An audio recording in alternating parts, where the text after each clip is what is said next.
Good afternoon, early evening, happy Sunday. Start to a brand new week. How y'all doing? Hey, love. Hey, Joss.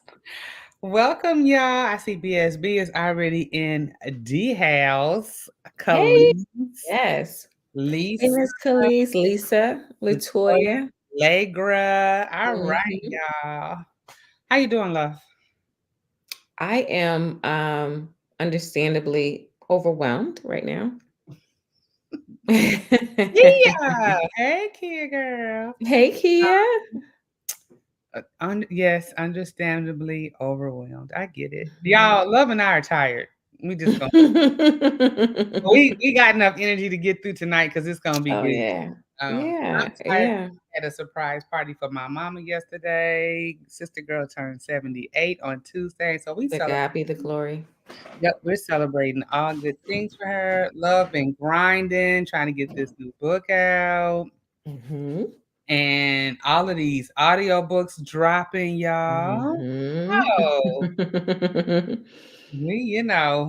All of the promotion that has to go ahead of it, all of the what's the word I'm looking for, when I'm partnering with, with my community and making arrangements to, things like that.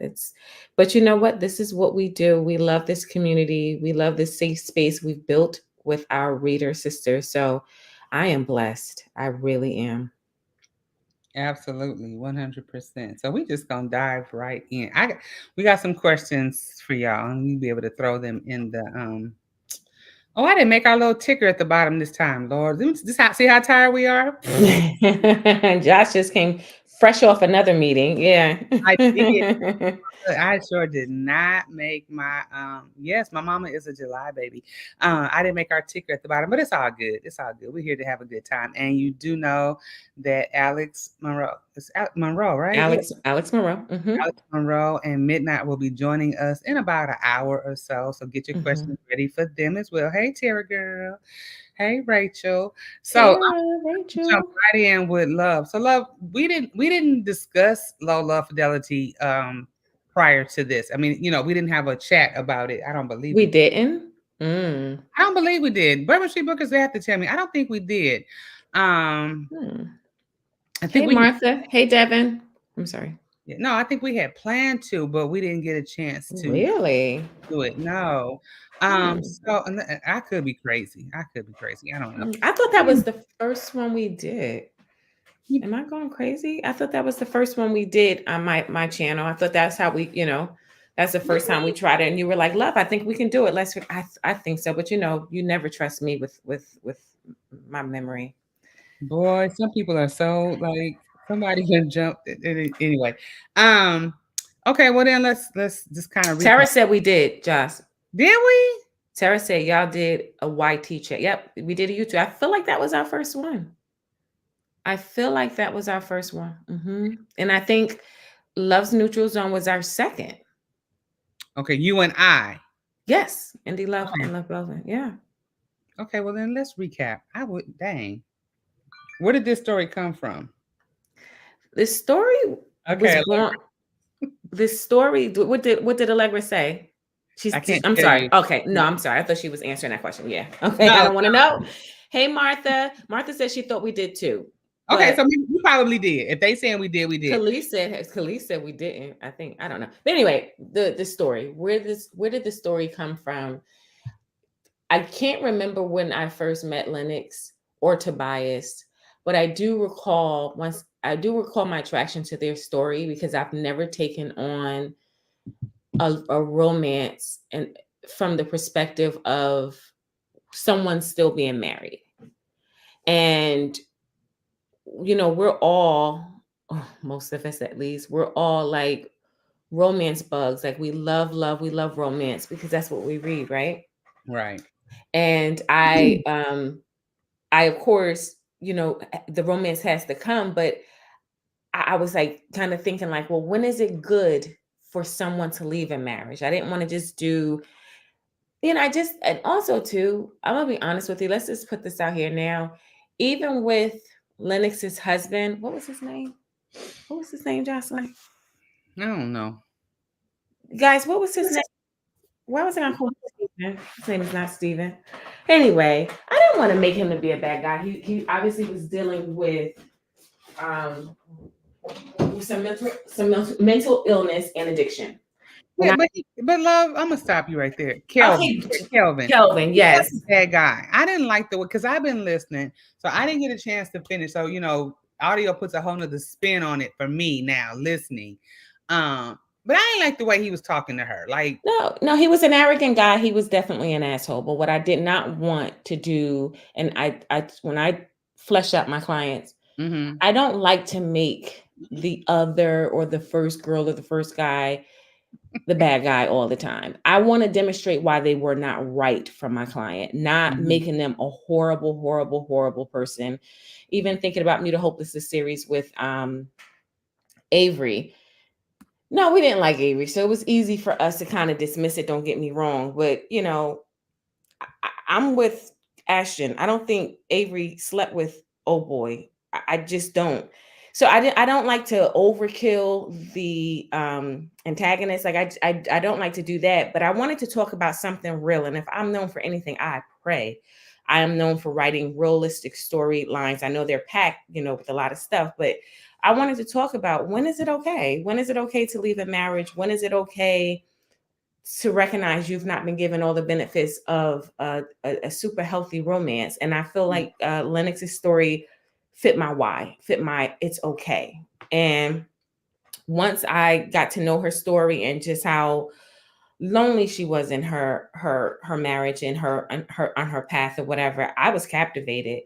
And I was so happy listening to the audio that I didn't think I was going to be able to get done by today with my impossible week with the new release, upcoming release. I felt like I needed to hear that while I'm about to put out, another project where I'm just like, okay, this is a journey. How is it going to turn out? How is it going to read? And I remember feeling the same way with Low Love, Low Fidelity, but just the satisfaction I walked out of listening to it. I was going to hit you up that night and I was like, it's too late. I friggin' loved it. It in audio. I feel like they nailed it. They got it. And I was really satisfied with it. Do you see what Tara said? What's that? Hey, Sheridan. I put it up on the screen. Crackhead. Kelvin. Yeah. And Kelvin had some issues himself coming up in a house of abuse and physical abuse.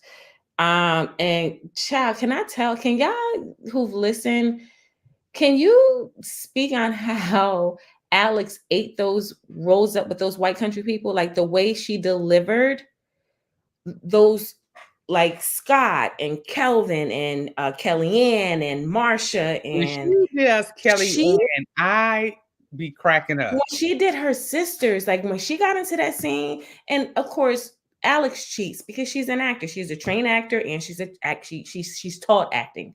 But when I tell you she ate that thing right on up, I was like, who is this chick? But that, to answer your question, that is where that storyline came from, because I want to explore romance from every facet, even the darker places, the taboo places, and of infidelity.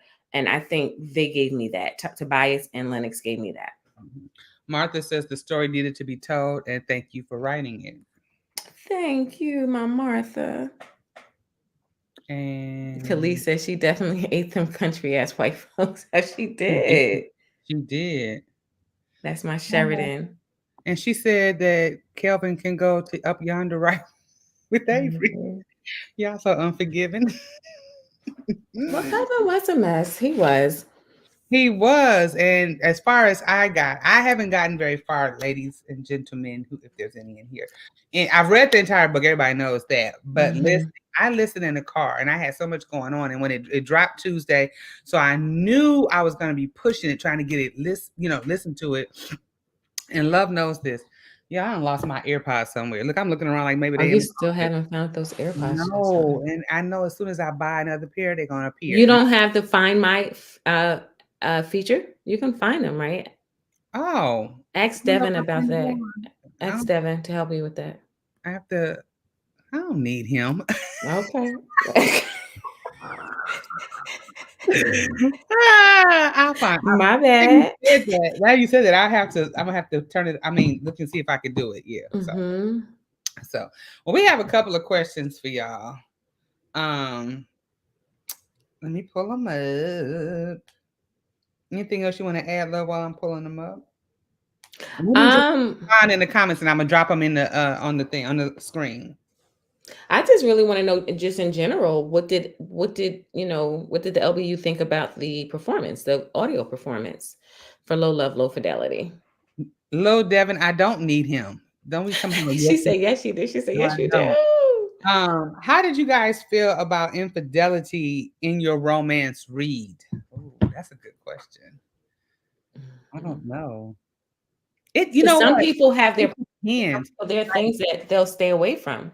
Right, right. You know what? It depends on this. Well, cheating is never a-okay, but I think Mhm. at some point as readers, like in this situation, we understood it. So we understood. At least I did. I understood her stance. This is Eliana. Yeah, yeah, it's crazy. She said, "Just Just fine." fine. So, I for me, like I said, it depends on the story and where it's going. So, like, when a man is just outright cheating from the beginning of the story for no apparent reason, just because he can, I don't like that. But I'm still gonna read it. I'm Mhm. still gonna read it. But for me, with Lennox, I understood that she had thoroughly checked out way before she got to this point. There was Mhm. they were married on paper legally Mhm. Mhm. for me at that point, when we're introduced to them. So I didn't have a problem with it per se, but I know it was kind of I felt like she knew after that for that weekend she needed to go home and put an end to everything, you know, Mhm. get things in motion. Um So that's where I was with this. So here's Lisa. The infidelity was excusable because of the situation. Lennox was in a toxic relationship and Toby provided a safe space. I think he Yeah. did. Mhm. Yeah. Mhm. Tara, I don't have a problem reading an infidelity storyline as long as it's organic and makes sense for the For the character. characters, I'm with you, T. I absolutely agree. Yep. Yep. Who is this? Rachel, y'all have convinced me with the audiobooks. I listened to Where We're Love and muted helping to when I'm with you because I was not. I'm like, Well, I was about to say, Jocelyn and I are right with you, Rachel. We were not fans at all. Jocelyn started before I did because Jocelyn has her authors that she would support them off a cliff. She was just like, "Oh God, love, like I'm gonna have to listen because such and such put a book out. You put a book. Let me just go." And then I was like, "All right, go ahead, knock yourself." And even with my book, she was saying she helped me, and she helped me get into audio. Right, Jocelyn literally searched for Miles and found Miles Washington for me. But I'm like, all right, Josh, go ahead. I ain't following you. But then, then I had to listen because if you guys don't know this about me, I'm very meticulous. I'm very particular about how the art is expressed in a different dimension. So I had to listen. So when I hear my art in this dimension and I see it so delivered so with such talent, I'm like, okay. So Rachel, you're not by yourself. I'm with it. Yeah. yeah. Khalees says, I feel like as long as it's tastefully written and it's blatant disrespect towards the respective spouse, it's cool. Mm-hmm. Mm-hmm. Yeah. Yeah. But like in storylines when even females just cheating just because I can. Yeah. Like, nah, It's a not tightrope walk. Yeah, I think it is. you have to be careful. And I it's the Pattersonian in me. I don't want to be corny. I don't want it to be like obviously you don't like this person, but also think if they are likable people and they deserve respect, there shouldn't be any infidelity, excuse me. There should just be you saying, "Listen, I have to go." It shouldn't be, you don't have if someone is reasonable, likable and in their right mind, before you cheat, you always have the option to just end the marriage or the relationship. I like this what Ross says. If art imitates life, cheating really was almost an extra character in this story. Hmm. Mm, mm. I Ron's can see that. Ron's always saying that deep stuff. Yeah. Yeah. She does. She's very thoughtful. Hmm. We know most women cheat because of neglect, but I didn't feel she did anything wrong because there technically was no marriage. I did feel bad for Scott. Mm-hmm. Yeah, because I am just where am I in listening? They just picked up the. She just got back. Well, not just got back home. They just picked up the being. She's talking to her therapist. That's where I'm at. Mm-hmm. That's where Okay. I'm at. She's talking to her therapist, and so All right, Josh. Some of these answers are leaking into subsequent questions. What's okay. the next question? What's the next question? Okay. Was Tobias impatient with Lennox? Was he insensitive to her situation? I'll let y'all go. Because I don't know. I think he had been patient a long time. Mm-hmm. That's how I feel. I could be wrong, but I Mm-hmm. feel like he had been patient a long time. So then when they crossed the line, he was like, "Let's go. Let's Mm-hmm. But even still, he was trying to be patient and he was trying to move on because even his daughter, like his demeanor had changed. His grandmother was like, "What's wrong with you?" His Who uncle, died? too, Who who died, died? and even his daughter, like they could tell there was a Who shift died? Mm-hmm. in his, demeanor. Like usually, probably could let it go or just move on, but he at that point he was ready. Mm-hmm. I Mm-hmm. do have a question for you though, but I'm not gonna ask it just yet. I might forget it though. Don't. I was gonna say, don't forget it. Mm-hmm. I think this question is important because I've been rumored to write tough women.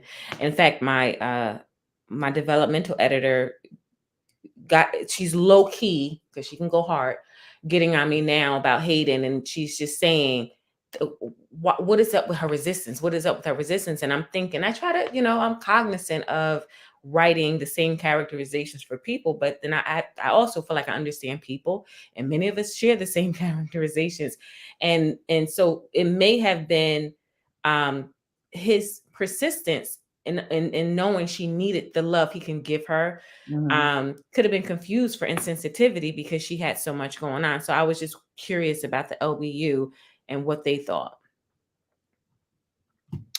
Martha said, "I love how you highlighted how it's not always easy to walk away from the marriage, even if the relationship is toxic." Yeah.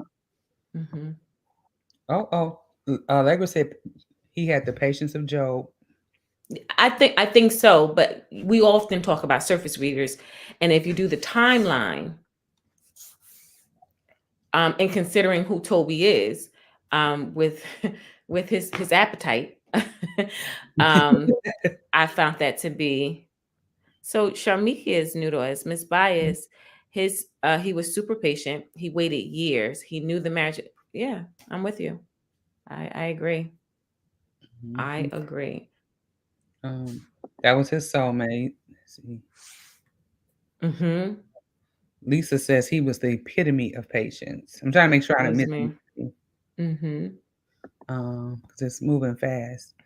Yeah, I saw him determined to have the woman he loved. Yeah, Mm-hmm. I Mm-hmm. agree with that. Um, but he learned to wait for what he wanted, especially recalling the combo with Dale. Some people are worth the wait. And then to me, it's always about timing. Mm-hmm. Oh, Ross said yes and no. Tobias knew he was what she needed. He was not only a safe landing, but he was a forever landing. Forever He, landing. he was kind of insensitive because Lennox didn't want Kelvin to be humiliated anymore. Shit. I ain't even, I try not to cuss when we Can I live. say something incongruent to our group right now, our vibe, our consensus? Mm-hmm. I personally, for LB, if I was in that situation, and Tobias would have made it hella difficult for me. I've always believed since I was a young girl that you have to detox from one relationship before getting into the next. And Mm. I'm not sure, but I feel like Lennox felt the same way. I'm not sure. Don't quote me on that. But Tobias was like, nah, mm-mm. I can love you the way you need to be loved. Just come on, just do that. Come on over here. Consent to coming over here, and I can do it. So yeah. Oh, she said no, he was not impatient. He took his first hit on the chin when passing him away, Hmm. then stood back and watched her marry that belligerent drug abuser. Hmm. He was belligerent. Yeah.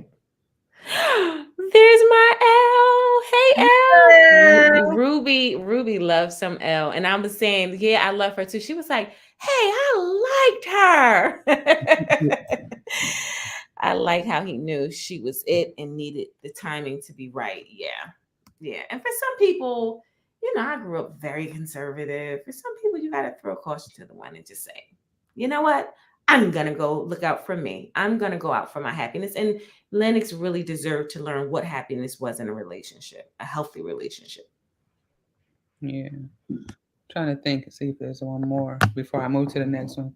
Lennox came from a dysfunctional relationship, and you tend to model the same behavior. Her dad was a gangster, and her mom was abused by him. So it was natural for her to fall in that type.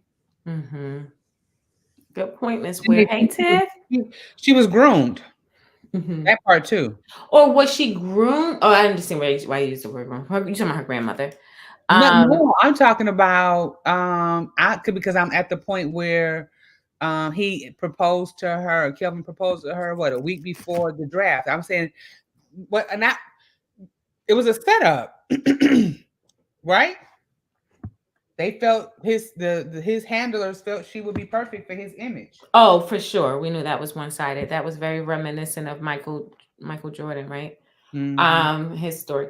Yeah, but I also feel sorry for Black women, young women who are ill-advised in those sensitive years, those tender years. And Mm-hmm. she was misadvised. And I understood that to be that. It was like the perfect concoction, like you're talking about from his side, his team, what they want for his image and what they want. And he didn't even go nowhere, Jocelyn. All 2 years that, in the league. yeah. And he Yeah, didn't go anywhere. right. Yeah. The next question, guys. Did Lennox move too slow in entering into a relationship with Tobias? Oh, I I don't got ahead with my comment on that, huh? know. Well, I don't think so. So does that mean like from the very beginning or the second go round? Uh, from the you talking about this the second The second go round. opportunity they Yeah. had at each other. The second opportunity. No, not the first one. Yeah, because Lennox seemed like she talked about their sexual experience. She was saying she was, unusually attracted to him, and they had sex 3 times before this. So no, I more or less had in mind the time where we pick up with them from Low Love, Low Fidelity. Did Mm-hmm. she move so slow? Like when she had to look for she had to contact Jaquana for I send Jag these when so she can hear her name. I send her the clips and she'd be like, yes, yes, girl, a whole ass broker. So anyway, thinking from that point where she finally said, well, I think it was Kellyanne who said, you gotta go. Mm-hmm. I think it was Kellyanne who initially said, you gotta go. And that's what got the ball rolling with, Kelvin said, with my mom going, I'm going too. And then we knew Scott had to go because it would have been odd for him to stay. So it took her a while for her, when she got home from the day she had with Scott, taking him to his sports or whatever, and the cops were there. And she, asked him about the Andritas necklace or whatever. And that kind of pushed her hand versus her just saying, I just left Jersey with Tobias. I feel good about where we are. I'm going to start setting things in motion right now. I don't think I felt like those experiences pushed her to make that move. Oh no, the truth is she is in space, but in true LB mid fashion, Tobias smelled blood in the water and apply pressure. I don't know if I agree with that. She's saying that he was aggressive, and they are aggressive. Yeah. Yeah. But I still feel like he was patient. So I don't Oh know. no, he was. I think we established that, right? He was patient. However, when he felt the time was appropriate, that's when All he gas. pushed on. Yeah, yes, yeah. Because think about it. Before we picked up with their journey and Low Love, Low Fidelity, they told us about the past when he arranged for her. Mm-hmm. No, I'm lying. talking about the Kings game. That's when they first ran into each other. But when he arranged for her to be at checkerboard at Raji's club and her friends to be there, and he wanted to kind of help her flex, like Raji is in the building. He arranged all of that, but he was patient. That was him being patient. But when we started the journey, he wasn't. He was just like, I don't want to say he wasn't. I'm just saying, I think Elle is saying that's when he went full on. So did Tobias owe Lennox the fidelity he gave her before homecoming when they only kissed? I think that attests to the type of man he was. Yeah, because he has a high sexual appetite. He belongs to the Jug Supper Club. He's very open about it. He doesn't hide anything about that. But when she asked him, I think when she realized she was attracted to him and she could see something with it, but that was before we picked up their journey. And she asked him for fidelity, he agreed to it. Who is Herc, Khalees?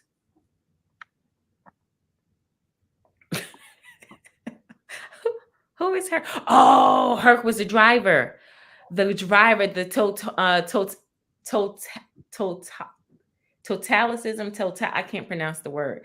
Herc was the driver from the taxi cab driver from New York. Tito-talian. Yes, the taxi. Thanks, Renita. Yes, the taxi driver. Lord, I know my memory is bad. Mine too. I'm like, what? Yeah, Herc. So okay, so you listen to this part, Jocelyn. So follow me. Okay. So when Lennox was up in Jersey during homecoming, he served her breakfast. Do you recall that? He served her breakfast. She brought her running shoes. He served her breakfast. He brought it to her in bed. And I don't know how they got on the subject, but dang, somebody help me because my story is weak right now. I don't know how they got on the subject, but he tells her about when he had his break with the Children of Destiny. That was Destiny's Child. The Children of something, Children of Fate, because that was Destiny's Child. I try to parallel celebrities to give you how big the experience is. So he said, it was a big, he just got I guess just got the word. He goes out and one of the usual cabbies that's out there, Herc, was out there. He told, or Herc had already heard about it. And he was saying, congratulations. He said, oh, you heard about it? He said, yeah. So I want you to come to the party. And Herc said, nope, I'm going back home to get married. Remember Herc? Yes. Yes. Okay. Yes. Yeah. I just okay. Khalees stay on her toes. She will make you think. Anytime Khalees hits me, especially on Twitter, because she really drives my Twitter. I love her for that. Because I don't have a lot of action on Twitter, but I always have to think.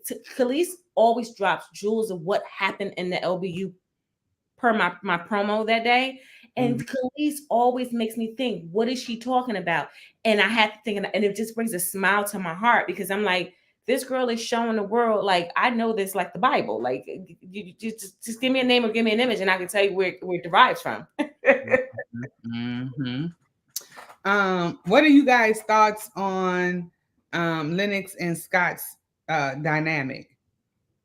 I loved it, to be honest with you. I mean, she was stability in his life, because can you imagine if she wasn't around? Well, they had parallel childhoods. That too. I remember getting to that part of the story when they were at B-Way Burger, and she was telling him about the story about the domestic violence between her parents. And how there was a murder. Scott's mother murdered his father, but in her case, her mother was murdered by a lover and her father murdered the lover. So it was just, there were lots of parallels. You were sad she couldn't take Scott. Rosalind, I don't know. One of the things Tobias said to her that made so much sense was he has a family who he's ingratiated into. Like he is not like the only family he had was who was in his household. Because if that's the case, then Roz, I get you. Take Scott. But I think Scott would have further interfered with them building, raising a child that don't belong to either one of them, that has the trauma. They already have Aaliyah, his daughter. So that's the only thing. But I'm with you. If she had to take him, you got to take him. Mm-hmm. Yeah, they protected each other. But I was so with Lennox listening to this book. I'm telling you, I had a different experience listening to this book. I didn't feel I was the writer of the book when I was listening. So soon into the book, they told me to relax. Very similar to Wesley with Lip. I Mm-hmm. remember beating Wesley down, telling her my rare insecurities. Because one thing about LB, she's not an insecure chick about much. But I was, and I was just like, please, just if it doesn't feel right to you, I'm giving you, the authority, blah, blah, blah. But she was just like, okay. But she took that thing and ran with it. And I felt like from the onset of this audio project, both of them, and you guys know Midnite is new to the LBU. We'll be hearing more from Midnite. We'll talk about that later, but he's new to the LBU. And just like other narrators, I've talked to Jocelyn about this in private, how open he is and how excited he is to be a part of the LBU. But I don't even know what I was talking about. I'm looking at Lisa's comment because I'm like, I lost it. I forgot why I got on that rant, but I don't know who we were talking about, Scott. Yeah. I don't know Lennox when was his home. Okay, I'm sorry. Oh, I'm sorry. You want me to go back? I'm sorry. It's fine. It's Put it back. fine. Lennox was his home, his safe space. He trusts her. Oh, that's what I was saying. Yeah. So I was with Lennox saying she hated that he had to be her emotional partner. That's where I was going. And I believed her. I feel like Alyx made me believe her. Yeah. This is true, Roz. He did have a family and it would have been hard, but I love their bond. Yeah, I did too. And I thought that was smart of Lennox, how she made sure he spent time with his Yeah, family, with his with mom. his biological family. You have to make sure they have exposure, unless it's not a safe space for them. You have to make sure they get the best of both worlds. That's a Belvin thing. We don't play about that. Okay, so this is I was thinking about this as I was listening to, like, how hard was it? And we know they're trailer trash, Kelly Ann and Kelvin, to like not resent Scott for what his mom did to her son and his brother. Even though he had a drug problem and it was somewhat self-defense, and of course, I mean, but like, still, I have to look at you. Your mother took my son. Yeah, it's interesting. You know? Yeah, that's a really interesting perspective. Yeah. Mm-hmm. And then for Lennox to force the mother's family, into the picture. Yeah, you're right. That is a very, very interesting point. Yeah. Allegra. Midnite can whisper in her ear. Well, guys, when Midnite joins us, make sure and because I know the LBU, if you guys don't believe it, you won't say it, but just make sure that you guys give him his welcome, because from what I hear from the narrators and what they hear about the LBU before they know the LBU, they know y'all don't play. They know we are a collective bunch that we just wear our hearts on our sleeves. So make sure you make him feel welcome. I think she set Scott up to know he could be cared for properly. Yeah, I do too. She showed love, and I love how she changed his mindset on the men and their family being cursed. How Rachel said, "Yep, yep, yep, yep, yep." Oh no, did Rachel say that, or did Kelvin tell him that? I don't know. Don't even let. If Khalees said it, then it's true. I love when love uses someone near the story to move us into a certain space with the main character. It always pushes the story in an enriching way. Are you referring to Scott? Uses someone near the story to move us into a certain space with them. If you're referring to Scott, another example of that was Love Unaccounted with Ezra, and the I don't know if it was a foster home down the road from him. Oh Lord, Jocelyn, what are they saying? I'm laughing at Khalees. I'm gonna put it up after you answer this. When I think he was deaf and he did sign language or something, and we learned there was a softer side to Ezra. So I think that's what Ella's referring to. I agree. Yeah. Oh, but they didn't really have a relationship with Scott. All Kelly and did was watch Black.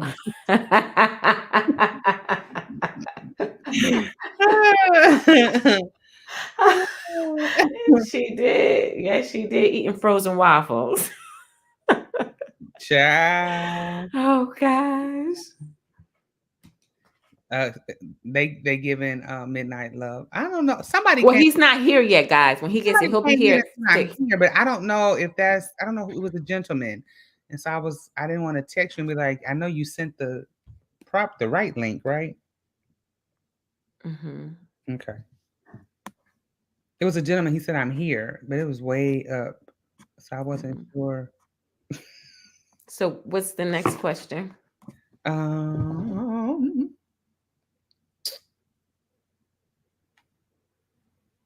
Oh, how do you feel about Lennox stance on and behavior regarding Crystal and Aaliyah. Oh yeah, and Aaliyah. yeah. Yeah. So what do you guys think about that? Did you think did you think Lennox was wrong? And I think we were pretty much surprised because we didn't know all of this until we found out about it while reading Low Love, Low Fidelity. How did you guys feel about Lennox's anger and resentment, the vitriol she spit that day when Crystal and Leah showed up on Tobias's doorstep?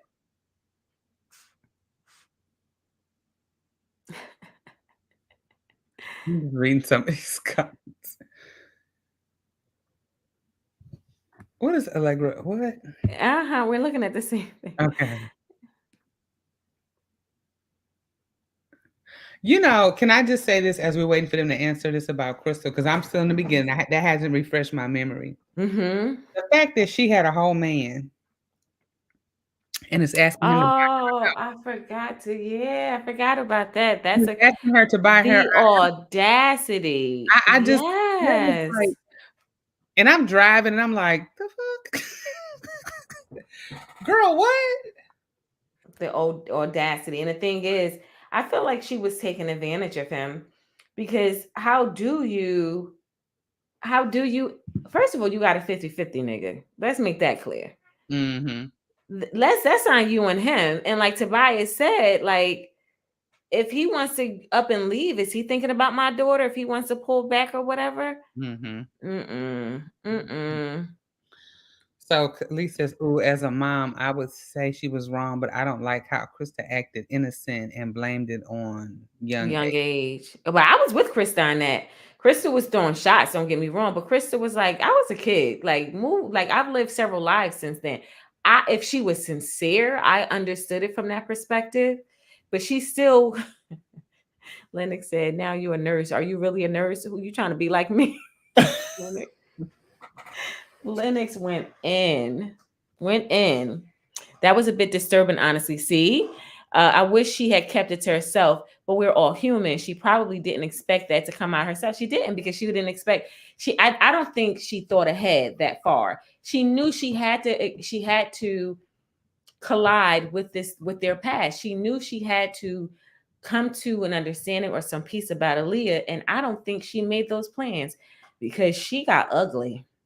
Mm-hmm. I do recall that. You were a jump off. You were nothing. You were a ghetto chick. It. Yeah. Mm-hmm. You wanted to be me. Hmm. Lennox, that East Orange came out of Lennox, boy. Yeah. Okay. Bitch, be fucking for real. You got a whole man laying next to you. Yes. And he wants to go 50-50, and you think I'm gonna pay for it? Mm-hmm. Okay. I'm paying for your degree and I Right. helped you Like get this house that you're in. he was more than generous, but that just attests to the type of man that he grew to be anyway. But he was more than generous with her. Because You I know, can tell you, hey, some of these baby daddies, child. another highlight I got from listening, because I didn't remember, was when Tobias told us his story, how he was a caretaker for his mother. Even when his father came back into the picture, he assume the role as a caretaker, which is why I believe Tobias needs therapy too, to make sure he balances himself and presents himself as healthy in this space with Lennox, because he's always a caretaker. And you know who peeped that? Raji. He said, "You're the love doctor. You're love. You give love." And I was criticized. He said, "No, be you, be love, because we need more of you. We need more of you. But you also got to be careful of those people not to take advantage of them." because they're accustomed to caring for your emotional needs and taking care of you. And Lennox was saving that confrontation. Biatch, I don't give a damn. You're gonna get these words, hoe ass. You knew he was with me. It was clearly built up in her, Lisa. I don't think she knew she was going to deliver it on that day. But my thing is, Lennox, this is why I think people should take a break. Why did you not see this coming? You knew you had to confront this issue with Krista and her daughter. Mm-hmm. Rod says, I think it was definitely spot on as far as what would really happen in this situation. That hurts. No matter the situation, having a baby by someone else stings. Yep. Yeah. Yep. And they talked about that. Tobias talked about it with the therapist, who was me, about Lennox can't be mad that she won't be the first to give you a baby. You weren't the first to give her a ring. There has to be some compromise. Yes, sis had balls with Lennox. And Lennox was right to break her face. Because ask your man. Y'all, Al. Sonya. Yeah, but Tobias never changed regarding how she went off in front of his child. Nope, he did not, Sonya. Hey, Diva. No, he did not. And that's when you know a man is torn, because he loves Aaliyah and he's dedicated to Aaliyah. But Lennox is his childhood sweetheart, his love. Yeah. So for him to have such a delayed reaction, behind that, we knew he was upset. He knew he was salty, but in that situation, who did he go to first? Like, who did he console first? Yo, that's some stuff. Yeah. Okay, I'm going to the next question. Mm-hmm. What were your thoughts about Chino having a second chance at a relationship with Lennox? Mm-hmm. Yeah. Does anybody deserve a second chance? Well, I don't know. Chino, he did his long prison stint, and Chino had some growing up to do. I had a very attending father, but he was not perfect, and he got better as he got older, but he had me as a teenager, so that's a different story. Yeah. But I think that scene when Tobias went to go visit Pastor Williams, and Pastor Williams basically telling him that Chino, who she didn't realize was her son, came and bringing up this young lady's name, saying, why did you do that to her? Why did you do that to her? That illuminated a lot. So Chino was advocating for her. Chino was like, even though he said to Lennox, let that go, man. I felt that. Let that go, man. Let that old lady did for you when she didn't have to. She was looking out for me. She may not have done the best job, but she showed up. Let that go, man, and live your life. I'm here now, and this is all my fault. I friggin' love that. They love some OG Chino. Chino better be nice to Tobias, because Tobias is ready to lose it on him a couple times. He better be nice. He's like Khalees. He's like Prince. What's his name? Jay Prince from Houston. Rapper, like everybody is saying, like, stop. You're too old to be the bully. You're not the ghost anymore, like the boogeyman anymore. Stop. Yeah, I think giving healed parents a second chance is good. Yeah. But you risk let me stop, because I'm gonna talk about I know personal experience. I know, and I have a similar experience. I think giving healed parents a second chance. She said healed, right? That's her word, healed. I will say this: in my situation, we thought you put on a good front, and then we saw that's not healed though. Right, right. I follow. Okay, so let me see, what time is it? All right, I have those of you who are, well, let me see if it posted yet. Then I'm gonna go to the next question. If you are in Indie Love's Readers Group, there is a special link posted in there just for y'all. Am I clear? Oh, people on this chat? Yes. Oh, Johnson, that is so generous of you. If they're in the Readers Group, I wish I can hug you. Oh my God. They can go, and I'm not gonna say it, because see, I know how they'll do. They'll start Don't post it nowhere else. Don't That is share it, purpose of guys. Indie That's Love what Readers happens Group. when you show up and you support me. You see how Indie Love is taking care of the LBU? Jocelyn. LBU, they can go ahead and because y'all all know LB is gonna do 2025. So if you're in the readers group, don't be flooding my Jocelyn. thing. Those of you who are not talking about ad, because I'm not getting ready to do that right now. That takes time. And you have Oh. to answer the questions. I have to get my now Khalees is one of my admins, but Khalees will just click, yeah, come on in. No, you gotta Because you know why? Because Khalees will be one of the first to swing on you if you act a fool in there too. So be Khalees be careful. like, I have to go back and look, and I'd be like, they didn't answer the questions. Khalees, she'd be like, oh, yeah, yeah, yeah. So Yes, Diva. Yeah, he wasn't the worst parent. And while I don't think, I think he's trying. I think he's trying. it's not one, Khalees. You just gotta click all three. It's not one. You can add them. It's add to your cart. That's all I'm gonna say. Justin, thank you. That is very generous of you. I did not know you were going to do that. I told you Excuse that. me. No, I thought you said something else. You know, I wear a blonde wig. I'm sorry. I thought you honestly, I thought you were referring to your group.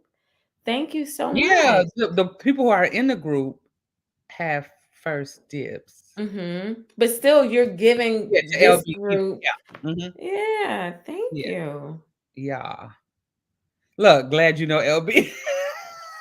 I'm glad I know Jocelyn. Hey. Aw. See what happens when you support?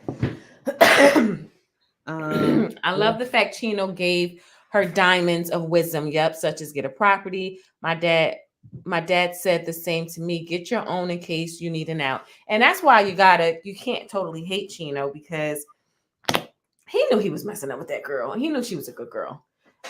He even if he didn't really understand what his mother was doing in terms of the Kelvin thing, he knew she was a good girl. So I'm grateful for that. Yeah. Where are we in terms of time? So it's do we move 5 because I 48? set that for to drop at 5:45, so yeah, 5:48. Mm-hmm. Um, okay, number 8. If you were able to be at the Thanksgiving dinner in Low Love, Low Fidelity, what was one question you'd ask anyone there? Oh, that's a good one because I haven't got there yet. Remind me who all was at the dinner. They were at Raj's, right? Mm-hmm. So you had Tori, Ashton, Jade, Trent, Raj, Winter, Lex, Ezra, obviously Lennox and Tobias, and Leroy in the churn. In the churn. Everybody's churn. I would have been with Tori and Winter. I would have been asking Tori. I would have wanted to sit between Tori and Winter, and I would have been ping ponging with questions. What questions, Jocelyn? Oh, I don't know. And then Raj is my best friend, so Mm-hmm. look. And then Trent. Oh my God. I no, maybe I'd be next to Trent. Like, bruh, Mm-hmm. Mm-hmm. what's up with you and Jade? How's it going? No, Mm-hmm. you know what? Because this is after Connecticut Kings when Trent showed his ass. Remember, I told you I was so disappointed in Trent. Yes. Yes. Mm-hmm. So that Mm-hmm. would be my With question. lines. Yeah. That Mm-hmm. was my question. Like, But here's our second time. Well, no, that was Trent. I'm sorry, I'm lying. This is Raji. Raji showed his ass here. He showed right, his R&B side, R&B right, side here. Yeah. right. Mm-hmm. But I would have been on Trent. I would have asked Trent if I don't know who I would have talked to. I don't know. I would have asked Trent if Trent was my person. How are you feeling about the prospect of retiring? Do you feel you need to retire? Because most people in the NFL don't want to retire. Do you want to retire, or are your quote unquote fans or once upon a time fans, are they pushing you out? Do you feel the organization is being fair to you? Why are you talking about, is it health issues? Is it because you want to start a new chapter and give Jade her chance to shine? I would ask Trent, what is it like? What's going through your mind? What is driving these talks of you retiring? I'm at least I don't know what MNG is. However, you're straight. As far you're straight. Your person took care of everything, darling. So that's the best way I could answer that question for you, Lisa, because I'm slow. My brain is slow on what image. I would invite. I probably would have too, Lisa, because he ain't ready to read my spirit. I mean, Khalees, I would that I think I would have avoided Ezra too. Ezra was low key though. Remember, he was Yeah, like, but he had his eyes closed, and they had to ask him like, "Yo, when you're at the table and you're hearing all this, like, what's going through your head?" And Lex tried to defend him. And she said he's fine, he's comfortable, he's having a good time. But they kept pushing him, and that's when he gave a prophetic word. Well. Oh, that was good, Celeste. That was really good, Celeste. Why don't they? I know why they don't want biological kids, because I think they Yeah. both feel like they didn't have great experiences themselves, and they're fine with but that would be a great question to ask them. That's a good one. No, you good. You're good. I see you. Yeah. No, you're good with everything. Everything.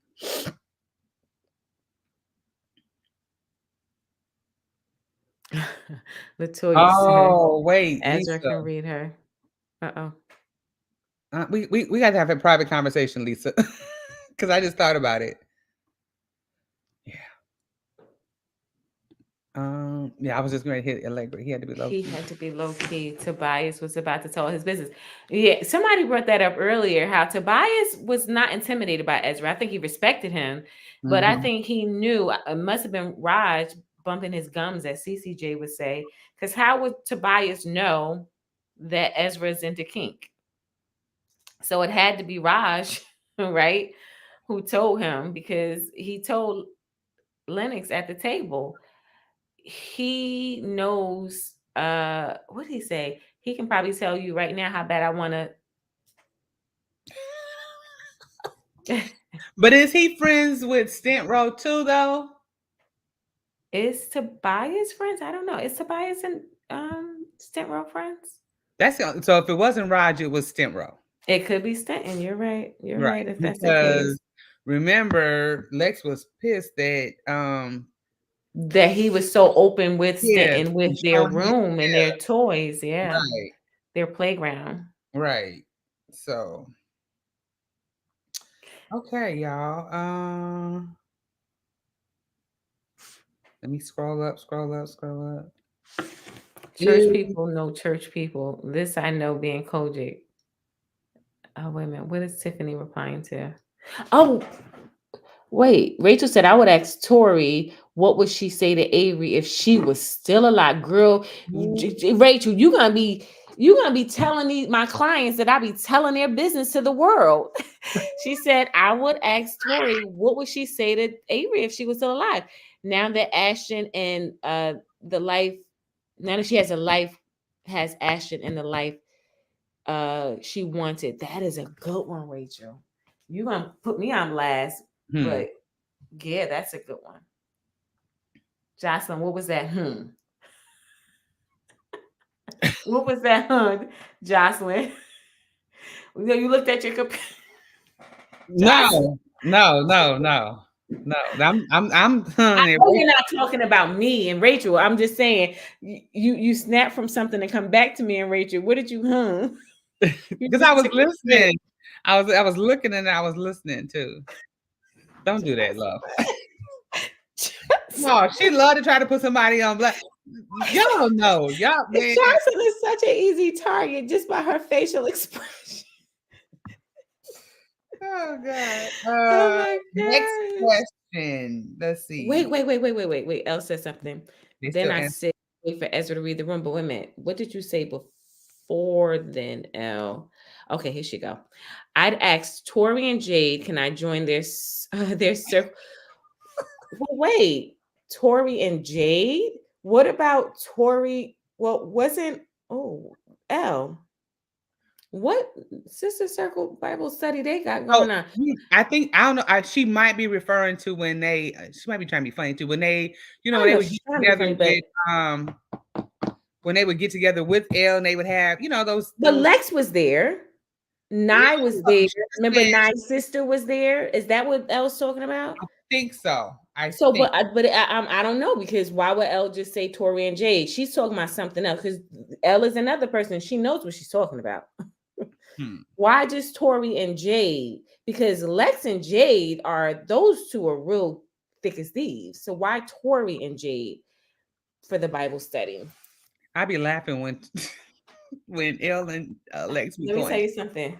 When Elle and Lex be going at it, I be cracking up like First Lady. No, Jocelyn. When Alyx Monroe does the scene for Christmas, I know you didn't get to that part yet, but I can't wait. Ladies, back me up.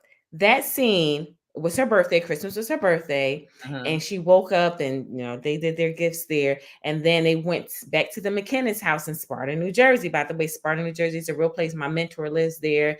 She wants me to come up there so bad. It's out in the middle of nowhere, but it's beautiful. Actually, my parents used to rent up there, but whatever. And the scene opens up with Jay to my son, and I'll be like bop bop bop bop bop, like she was sitting up there, Jocelyn, air boxing, like boxing the air, talking about what she would do to Brielle.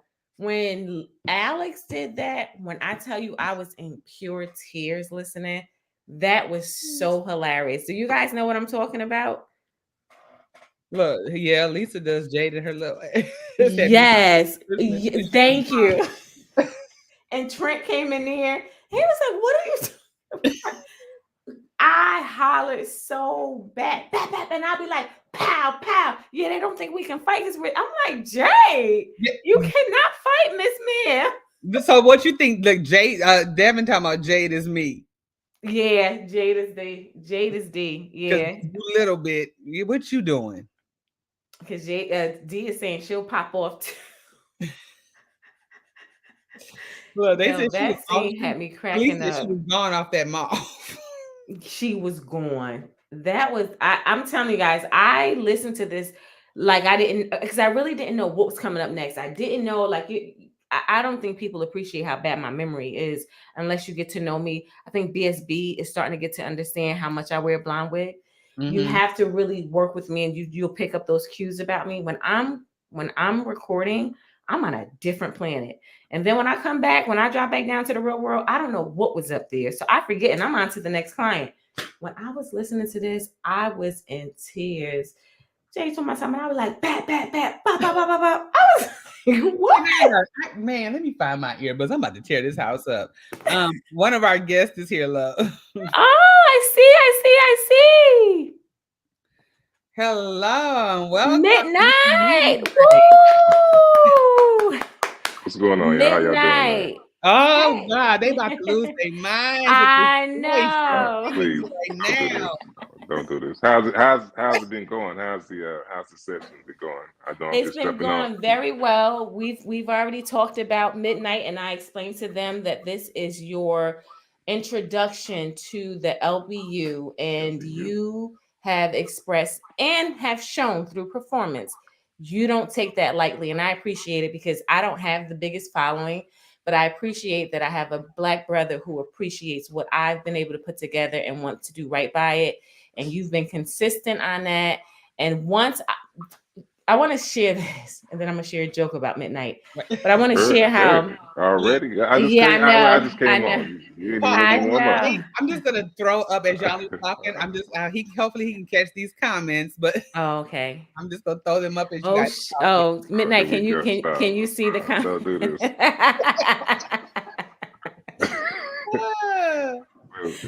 But when Midnite was done, with recording he hit me back up, and he was giving me his feedback, and he was just telling me about his parallels, and I was like, great, wonderful. I'm glad. Like, I'm always grateful when there are parallels, because you're able to interpret the scene better. But when I started listening to this, I said, oh, no. He really understands Tobias. Like, I did not get how much. Like, no. This was like, he really became Tobias in this. And I was like so blown away. I know Alyx just came in, Jocelyn. Okay. Yeah, I saw that. What up, Alyx? Hello, Miss Monroe. Welcome to the LBU chat. Alyx! Uh-oh. She's just got to do her. She's paused. Yeah. You got to do her. So let me, Alyx, are you in? No, she's not. So can I give my midnight joke? So the weekend of Bad Boys, the fourth installment, I had a date. He had already told me, I got these tickets and we were going and we like to sneak shots in. We like to sneak food in and we're going there. And my phone vibrates. And I look at the phone and I said, oh, Midnight Michael. And I froze because I'm like, I think he's butt dialing me. I don't know, but I don't think I should answer this phone because when that voice come on, booming, hey love, I know this man gonna look next to me like, who the I'm afraid to answer the phone. So I'm texting, say, did you? But he said, no, I just wanted to tell you made an error. And I said, oh, okay, it's cool. I said, Midnight, could you imagine your voice booming into because I was in my vehicle. So my Bluetooth would have picked up. Midnight would have been all in that truck.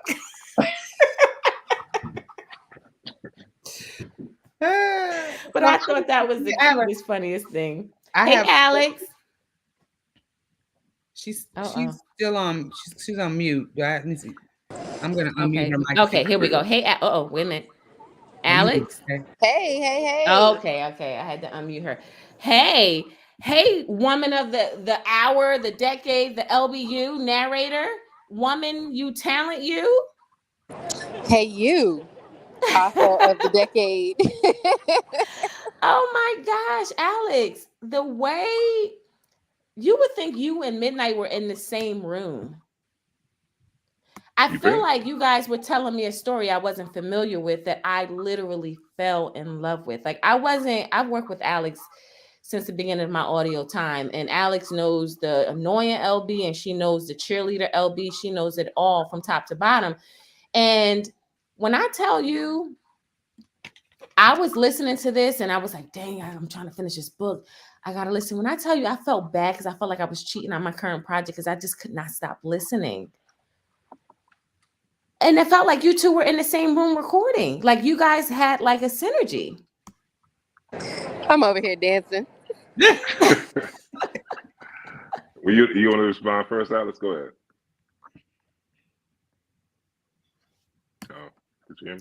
Alyx is pausing. So Midnight, you can respond first. It's pouring down rain here. So sure. Oh, she's probably okay.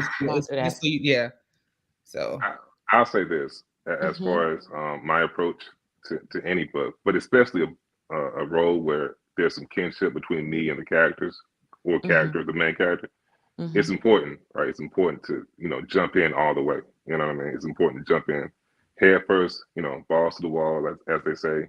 And just give it everything I got, you know what I mean? And when you're working with professionals, and that's another thing too, like when you're working with other professionals like Alyx, it makes it easy to not worry about, what the other person is doing, you know what I mean? It's about, because, in the end, right, we don't know what we're doing, right? We don't know what the other person is doing, but as professionals, we believe in each other enough to know that if we give it our all, they're giving their all too. So I think, just based on what I heard, it showed up, what I'm saying, in terms of the dances and the synergy we had on the back end of it all. So yeah, I think just approaching it like with just an earnest, desire to give it our all, it results in what you all heard on the other side of it. And what I heard was, I feel like you guys were having fun. I feel like you guys were like really, you guys were like deep into it. And you guys it wasn't reading. It wasn't work for you guys. I just feel like, dang, Midnight, did I not pay enough attention to you when you were trying to tell me the parallels? Because I immediately, I was so grateful that you were responding because, I'm the narrator that's going to contact I'm the type of author that's going to contact my narrators. And I'm going to say, listen, please just be patient with me. I'm very wordy. I'm long-winded, but I need for you to pull this off because if you don't, no, I'm not gonna be happy with it. I know my listeners, and Midnight was just so open, like, okay. No, it's and if I can just jump in real quick, LB, and say it's rare to get the feedback and the energy from an author that I got, and I would say that we get from you. You know what I mean? Oh, like wow. You're in it with us, like you're doing the dance with us, I think you understand how challenging it can be. Mm-hmm. So you try to make it as, as you're very forthcoming in what you want, you know what I mean, in terms of expression, marrying yourself to the work itself, because it's your, I'm saying, these are your words. This is from your heart. So we want to make sure that we honor that. So you being a part of that and in the discussion with us, it makes it a lot easier. It made it a lot easier for me, I should say. Well, Would you I want that appreciate from? Would you want that from other books that you've narrated, from other authors of work that you've narrated from, like to hear from them, like their perspective and what they want from you, or would you rather just, The latter. Like I really like kind of just like having that poetic license, and that's just Mhm.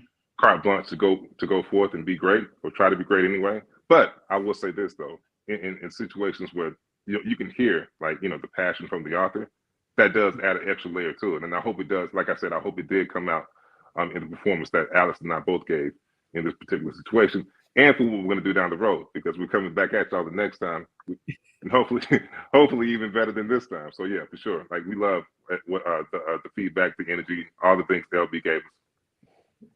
That's good. That is really good. I appreciate it. So what did you, and I'm going to keep this as clean and respectful and approach it with dignity. Okay. What did you think? You do? I don't. Oh, you don't? Okay. So what did you,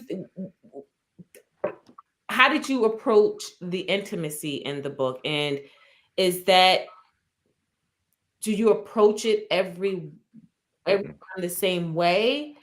Or are you similar to me with my process? It really depends on the character. How, like when you get into those scenes and you're like, oh, okay, like how do you approach them? Now it stems from the character themselves. Okay, I'm gonna throw another Ocean, for example, in another book I read. He was aggressive, he was rough, he was a killer, right? You know what I'm saying? Whereas Tobias is, he's more, Brian McKnight-ish, we'll say, you know what I'm saying, in terms of the suave energy, right? He was real cool, right? You know what I mean? And so in my mind, again, I could be way off in thinking that he's not going to be like this other character, right? I portrayed. But it just based on, again, the license, you give me to kind of go down that path, it was like, okay, and it flowed throughout, like just me, being him throughout the book. It wasn't something I just said, he's going to be it. Yeah, I'm Brian McKnight. And then going to, the Rage Against the Machine when you get to the sex scenes. No, it was like, it was the same dude, you know what I'm saying? So yeah, to answer your question, it's like, just the controlled energy throughout the course of the book, and just him building into those scenes as opposed to like just stopping and thinking about it. Now it's natural, like just based on the character I'm building with Tobias. Now, I don't know if I should share this, but you're a musician. Yes. So how did you feel learning that was, you were taking on another musician? It's crazy that it makes it more personal, I guess, and it's not just because he was a musician. He's a musician who had, daddy issues, right? He was a musician who was pretty much raised by his grandmother, right? Much like myself, you know what I'm saying? So there were so many parallels in the book with Tobias and myself, between Tobias and myself, that it was kind of, it was uncanny, right? Because I never experienced that in doing a book before. So it made it easier, but it also made it harder because you got to get it right? Because I know that, I know exactly what he's thinking. You know what I'm saying? I know what he's feeling. I know what he's been through, right? You know what I'm saying? I know that type of loss. So yeah, it makes it, it makes for a fun kind of, obstacle course throughout the course of the book. When you went into Tobias's story and you conveyed, his experience with his mom. I was just talking about this before you come on. And you talked about his experience with his mom, caring for his mom. And then his dad, that night, his dad came home and he tried to care for his father. And unfortunately, he lost them. I, again, was just an outsider. I wasn't a creator listening to that. When I tell you, it made me so emotional and it made so many things click that I forgot about because, I've seen several clients since Tobias and Linux, but it tugged at my heart. I was like, this is why, Raj said, you're the love doctor, be love, you are love. And I just felt like, dang, Midnite, like, I don't know. I just felt like you were just too good at that. Like I just feel like you just eased into this role with your pace, your mannerisms, your temperament. Like, I feel like you understood Raj was not a type of guy, you know, but still confident in his feelings. And I was like, that's when I got freaked out. And I was like, I think he tried to tell you about the parallels. You were just so happy that there were parallels, you know. You really didn't take it in. But I have to say that I was really impressed by that temperament match. Yeah, and with him. I think to and all that's dope. But to that end, it's really a couple of things. They leave these comments because Renita's losing it. Thank you, Renita. I appreciate it. And Khalees, you've been losing it too, for real. But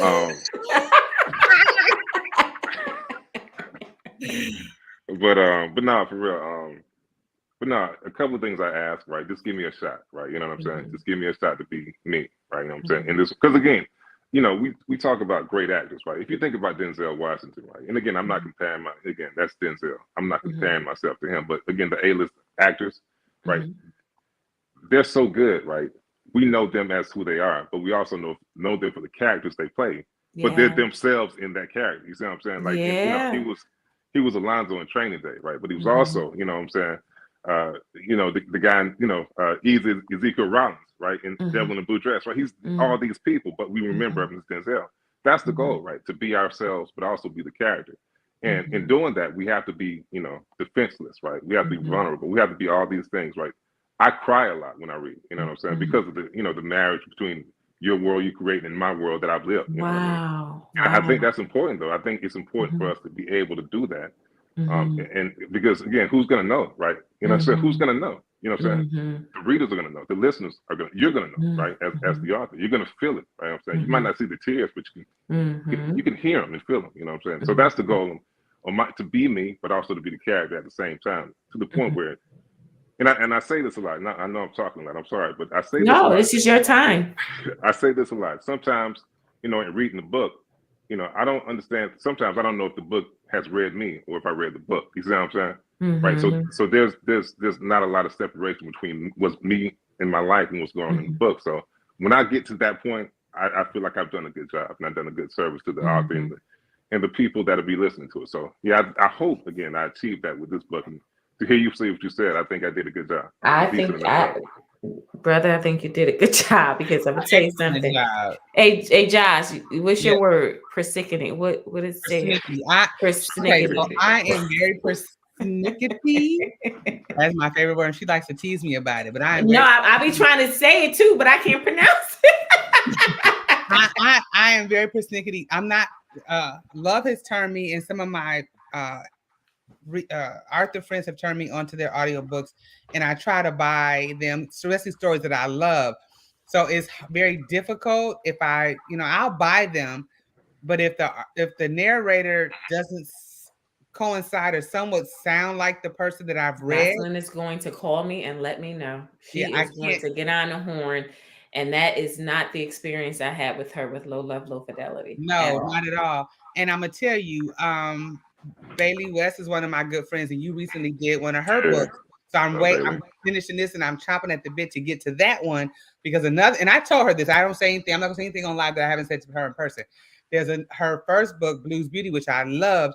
That narrator don't do it for me, so I'm just like, pause. I can't listen to it. Jocelyn Renee. I'm telling the truth. And like for Alyx, like we love Alyx, and you know, this isn't her first work with Love. So it's like, okay, we know this is gonna be hitting. And then to have your voice added to it, it's like, oh yeah, y'all did the damn thing. And I want to say this, and I got a question. I'm gonna say this about Alyx, and I'm gonna come back to Midnite. When I was thinking about like all my feelings, like you guys really got me in my feelings, and this is not usually me. And I love my work. I do. I love it. But I've read it. Like I'll do my final read and I'll have my feelings about it. But this time, Lennox and Tobias are virtually, especially the nuances of their lives, are virtually forgotten about. So when I'm listening, I'm walking away feeling the feels, and that's not usually like me. I mean, I'm just all the way there with these two, and it was such an easy story. I know it was complicated, but I feel like it just came together. Everything was just phenomenal. I have to say this, and they'll tell you I'm never going to tell you something I don't mean. But I wanted to say about Alyx.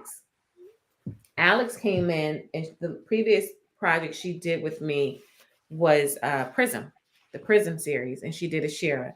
And I talked to Alyx because Alyx and I, we've known each other since like 2019, before COVID. And so we go back and forth or whatever. And I gave her my inspiration and everything like that. She said, okay, I got you. And I had to leave it alone because I had to, I was working with a publishing partner and I could not quarterback it. When I tell you Alyx, excuse me, Ashira is not Lennox. They're two completely different people narrated by the same person. And I was just so blown away. She is more upbeat. She is more like my lip gloss is popping, you know, and Lennox is more in her head. Lennox is more, you know, she has the weight of the world on her shoulders. And I'm just like, Alyx, what are we doing with this talent? Like, I love Alyx. And I know, I don't know, I feel like people complain about everything. I know she got some critique with, but I think she got it because of Shishi. But, you know, but I just want to say kudos to her. I really do appreciate the work she does. But I want to talk to Midnite. Tell us about your beginning. How did you get into voiceover and narration? So I've sounded like this for the last probably since the 90s, since I was like 13, 12, 13. I'm 45 now. Mm-hmm. And, you know, literally like just like this. No, no exaggeration whatsoever. And from that point forward, people were saying, hey man, you should do radio, you should do cartoons, you should narrate books, which I had no idea what any of that meant at the time, other than what I saw on TV or heard on the radio. But I didn't know how to get into it, right? You know, so again, that was 13, 14. It wasn't until 2018, Christmas Eve. Wow. Yeah, it wasn't until 2018 on Christmas Eve. We had just finished wrapping some gifts for our daughters or whatever. Mm-hmm. And I got home, I was laying on the couch, and I was watching, I guess, History Channel maybe, and the great Morgan Freeman was narrating a documentary.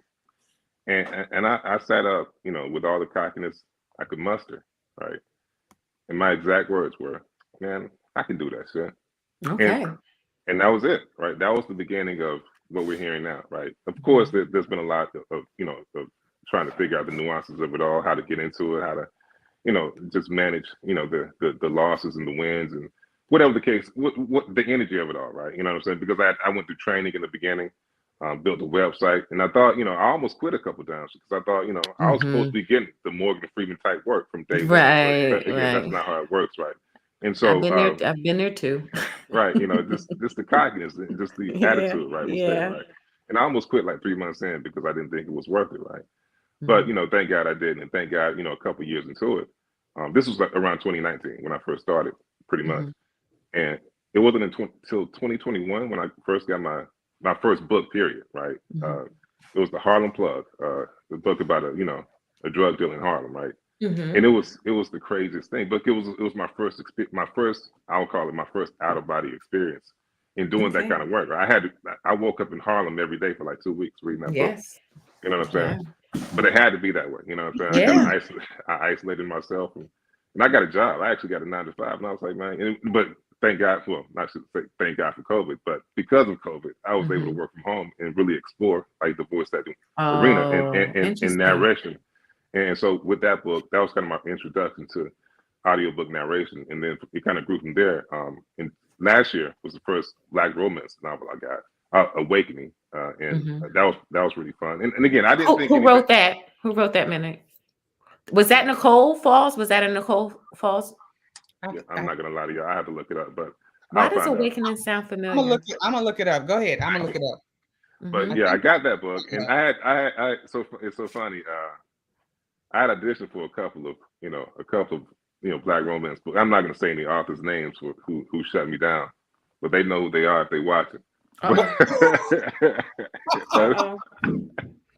Midnite, your gift will make room for you. I still get rejected with my pursuits. Your gift will make room for you. No, I don't even sweat it. But it's a running joke. She knows she is.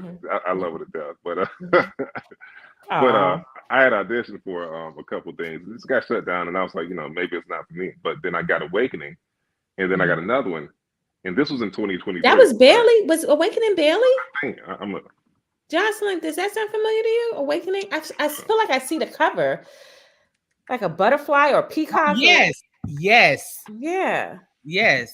That is Bailey. That's part of her. It is Bailey. Yeah, it is series. Yeah. I just finished the next one in that series. I can't think of the name of the next one, but I did another one for it as well recently. So yeah, but yeah, I did that one, and I did another one right after that one. When We, I believe, was the next one after that, and then this year, the floodgates kind of open. You know what I'm saying? And I was like, wow, I didn't understand. Like, and I'm getting feedback from, hey man, they love you, man. This ladies going crazy. I'm like, what? You know what I'm saying?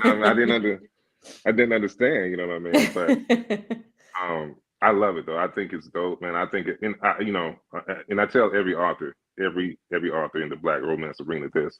I thank y'all for really capturing like Black excellence, because that's what it boils down to me. Wow. You know what I'm saying? It tells our story in a way that is honest, is endearing. It allows us as narrators to be ourselves the most, I believe. You know what I'm saying? And so I thank God for it. It's a great, it's a wonderful playground to kind of explore and grow in. Good. Well, I appreciate that. I let me tell you about a little bit about my experience. When I finally, because I was not with audio, I was just like, no, I'm Love Belvin. I don't want the same narrators that my peers have. I want my own narrator. I was so ignorant. I don't want to share anything with my peers. I just want my own. And it was just to the point where my author bestie, Christina C. Jones, CCJ, was like, love, get over yourself. You're going to have to come over here. Income wise, it's just the changing of the tide. So I was working on a project, and I was saying, my publishing partner said, hey, it's time for us to do something. We'll do it on our own. And I was talking to Jocelyn here, and Jocelyn, I said, I don't have the time. I have to do this. I have to do that. And on top of this, I have to search. I have to go through ACSS. So she said, love, I can help you. And I was like, really? She was like, hey, she said, I can help you. Just tell me what to do. I said, okay, this is what you do. And she found my first narrator. I loved him. I love him. Miles Washington, that's my brother. I love him. But I just could not use Miles for everything. I'm learning that. And Miles, please, I have something I'm working on now for Miles. So this will be a continual relationship. But what I'm saying is, I'm learning that, especially with Winston, I'm learning that there's just some personalities, and I had to get over the whole sharing thing, right? So, but I was at an impasse because I was like, okay, I use Winston, I use Miles. There's another gentleman that was out there, was quite popular, but he's disappeared. And what can I do? There's not many out there. When I'm proposing people out here, they're not available because they're like ghosted. And then out of nowhere, CCJ said, love, Nicole Falls just put out an audiobook, or is about to, or whatever. And she said, I think this guy is your type. Mind you, I'm the most high maintenance in my circle that I know. I don't even have a big circle, but they'll tell you I'm high maintenance when it comes down to my writing. And I was like, for real? And she was like, yes, all right, send me something. And she sent me the link. I probably listened all of 30 seconds, and I was like, oh, I didn't even listen to the whole sample. And that's when I contacted my agent. Get this Midnite Michael. I need the Midnite Michael. And I hit up Josh, and I'm like looking for you, because I'm never going to leave anything to just my agent. I'm going to have to do my work myself. And I'm just like, find me this guy. So anyway, that's how I came to know you. And I'm just happy you are here in the LBU. As Jocelyn spoke about earlier, what are some other projects you worked on in the past? And Love, I'm sorry. Before he answers that, because we know Alyx's time is limited, she was kind of waiting to jump in. Oh, wait a minute, Alyx has been here? I didn't know she was on. She's here. Alyx, why didn't you text me? I'm thinking I'm just covering for her. Alyx, I'm here. Alyx, I'm talking too. I'm sorry. I really thought I was covering for you, Alyx, because of the storm. So, Alyx, well, listen, I appreciate that, because I couldn't even tell. Yeah, I'm sorry, sis. So, Alyx, tell me about your experience with Lennox versus Shishi, your approach to them. Okay, well, before I do, I want to respond to some of the things that were already said. First, hey, everybody in the comments. I see the comments coming through. I love y'all too, just as much, probably more. I know the LBU doesn't play, so when I get compliments from y'all, I take them seriously. And I wanted to just thank you, love, for your very, very, very kind words. As y'all can probably tell, I'm smiling ear to ear. I've just been over here bursting. Thank you so much for the affirmation and all the things, because it really is just you in the studio. You know, like when you're putting these characters together, you're making these choices, you're deciding how to put together, you know, the 11 different dialects and accents that Love insists on putting in all of her books.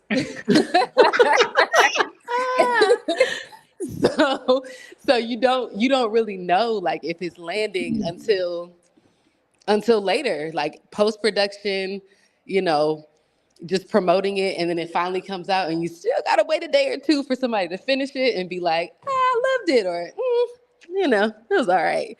So I thank you for all the validation. It is much needed. And I wanted to say as well, Midnite, like you were saying, you know, you don't really have any idea what your co-narrator is doing. If you're not familiar with them or their work, you know, you don't really know their style or anything like that. And so it's great. It's wonderful to have guidance, notes, thoughts, critiques from the author, because it really does help to kind of, She'll be back. sorry, y'all. It really does help to give you some direction and help you understand, like, where you're going, if you were on the money. But to answer your question, Love, Ashira, I felt like, I don't know, I was frustrated with her too. So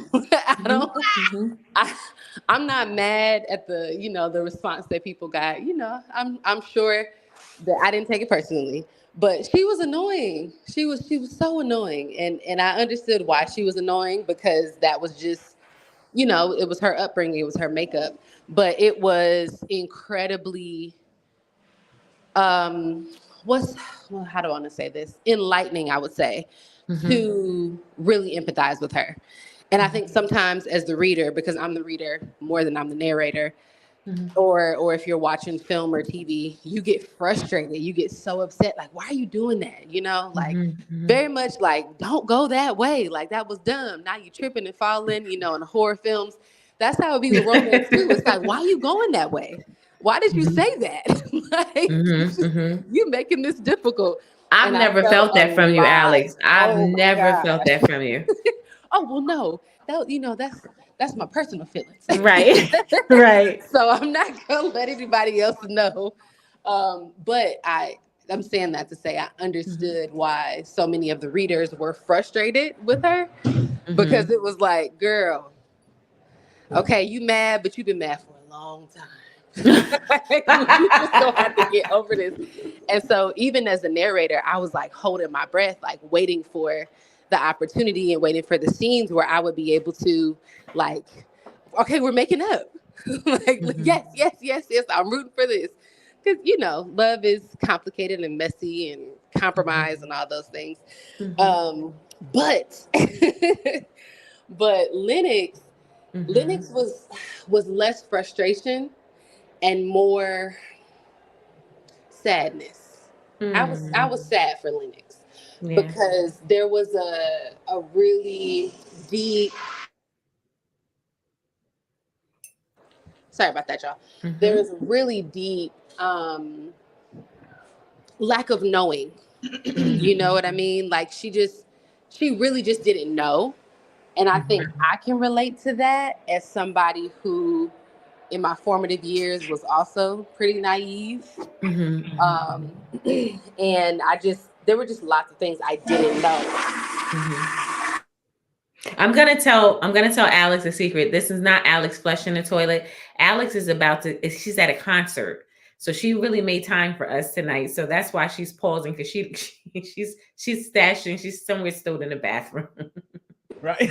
Yes, I am. And I really am She's sorry, y'all. hustling, so it's fine. It's fine, sis. Go ahead. I got tickets to a concert at the last And minute. I'm with you. I'm like, girl, you better go and you better enjoy. Look, Alyx, I'm in the same city as you, and I'm a little jealous. So yeah, that's what I'm saying, Alyx. You better have a good time. But go ahead, I'm gonna let you finish because I know you have to go. I'm prepared to have a phenomenal time. I cannot wait, honestly. Good. But I did not want to miss this. Like, this is not Yeah, something I I know. wanted to miss. I So know.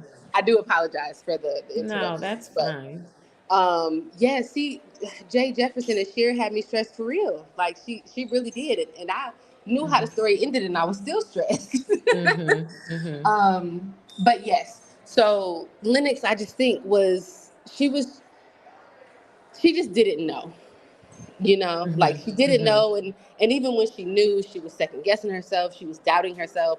So I was trying my very, very, very best to portray that. Well, I just want to say, Alyx, your overall performance was just top grade, like just top notch. And your intimate scenes, I feel like you give a level of vulnerability with that I'm just like, this girl is just a monster. Just a monster, okay? How do you feel? I'm gonna ask you two questions and I'll let you go. But how do you feel how do you approach these intimate scenes? Oh, they're my favorite. I love them. It's so much fun. And I'll let you know my secret, my other secret. When I get to a love scene, I'm like, oh great, like this is easy. I can do this. It doesn't take a whole lot of thought. Love scenes and love making and romance is about getting out of your head and getting into your body. And Wow. so I try my best to do that when those scenes come up. And then, when I have to work on dialogue heavy scenes or scenes with several characters going back and forth, then I gotta get in my head a little bit more because I gotta make sure I'm on point. But but the love scenes are always a good time and always surprising. Always surprising with love. Okay. All right. Well, the last thing I'm gonna ask you before I let you go to have fun. I'm so mad I'm not there with you because you would see love is a vibe at concerts. Let me tell you something. I'll be taking over at concerts. Okay. But last thing I want to ask you is, what can we expect from you moving forward? What's coming up for you? Okay. Let me think on that. And you can be free to share about the LBU. That's fine. I don't want you to be concerned about that. Yeah, I think you're what I have coming up next. So we are both me and Midnite are going to be working together again, which I'm really excited about because all everybody has been saying is that it's a hit combination. So I am loving, loving, loving, loving that. So that project is the Sadiq project. Yes, he who is a friend. That's Khalees's husband. So Midnite better get this right because that's Khalees's husband. I'm ready for there's it. a few people. I can't wait to hear Alyx do Belvin. Like, she is such a complex Oh, character. Alyx is gonna eat up Belvin. Oh my God. But can I tell you guys more secrets before Alyx goes? Alyx is I'm not gonna tell one. I'm not gonna tell both. I'll tell one. Alyx is also slated to do Love's Inconvenient Truth, where she's gonna eat that the bleep up. I can't wait. Alyx is going to eat this book up like, and I don't say this to gas. I don't say this because I want readers to believe me. I'm saying that I don't care what anybody thinks. I can't wait to hear Alyx rip that project apart because that, Elle is more nuanced. Elle is more worldly. Elle is more complex. Elle is all of those things. And I can't wait to hear Alyx on that. Thank you. I'm excited as well. Anything outside of the LBU? I'm actually taking a little break at the moment, so I won't be recording anything for the next few months. I'll be jumping back into the Sadiq project in December, and then a couple of other things towards the end of the year, start of 2025, that are still in negotiation. But I am always excited to work with you. It's always a challenge that I take on with my whole heart. And I'm grateful for the continued support and belief in me. You and I have come a long way from where we started. We have learned a lot. And I'm excited. I'm really excited. I know I the am too, LGU Alyx. I am does too. not play about Sadiq. Sadiq and Asmir, I feel like and Ezra. Yep, They're you like, got it. You listen. got it. So Yep. I'm Real starting my quick, research Alex. early. Alex, before you leave, what else we got going on next year? Early, well, in May, I should say.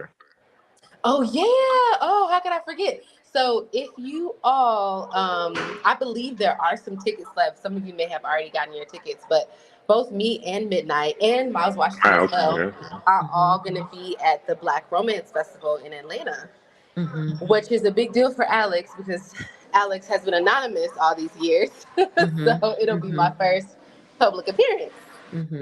That's what's up. And It'll be that's my in first May. appearance.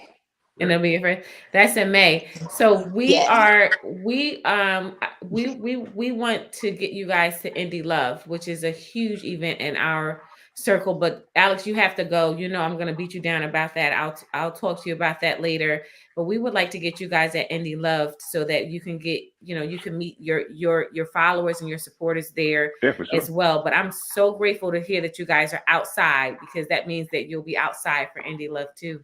And I can't wait. I'm looking forward to it. I'm very also, Alyx, excited. it'll be local for you, so you'll be fine. All right, sis. Thank you so much for this. I love you. Go Thank have you fun. so much, and thank you Have a everybody for blast. bearing with the sound and the interruptions. But I did not want to miss this, so I am so deeply grateful to be able to have this conversation with y'all. All right, and we'll be talking on the other end. Sounds good. I'm gonna go have fun for everybody. Please do. That was cool. So yeah, I love Alyx. Oh my gosh, she's so amazing. I just plan on wiping her all over the LBU.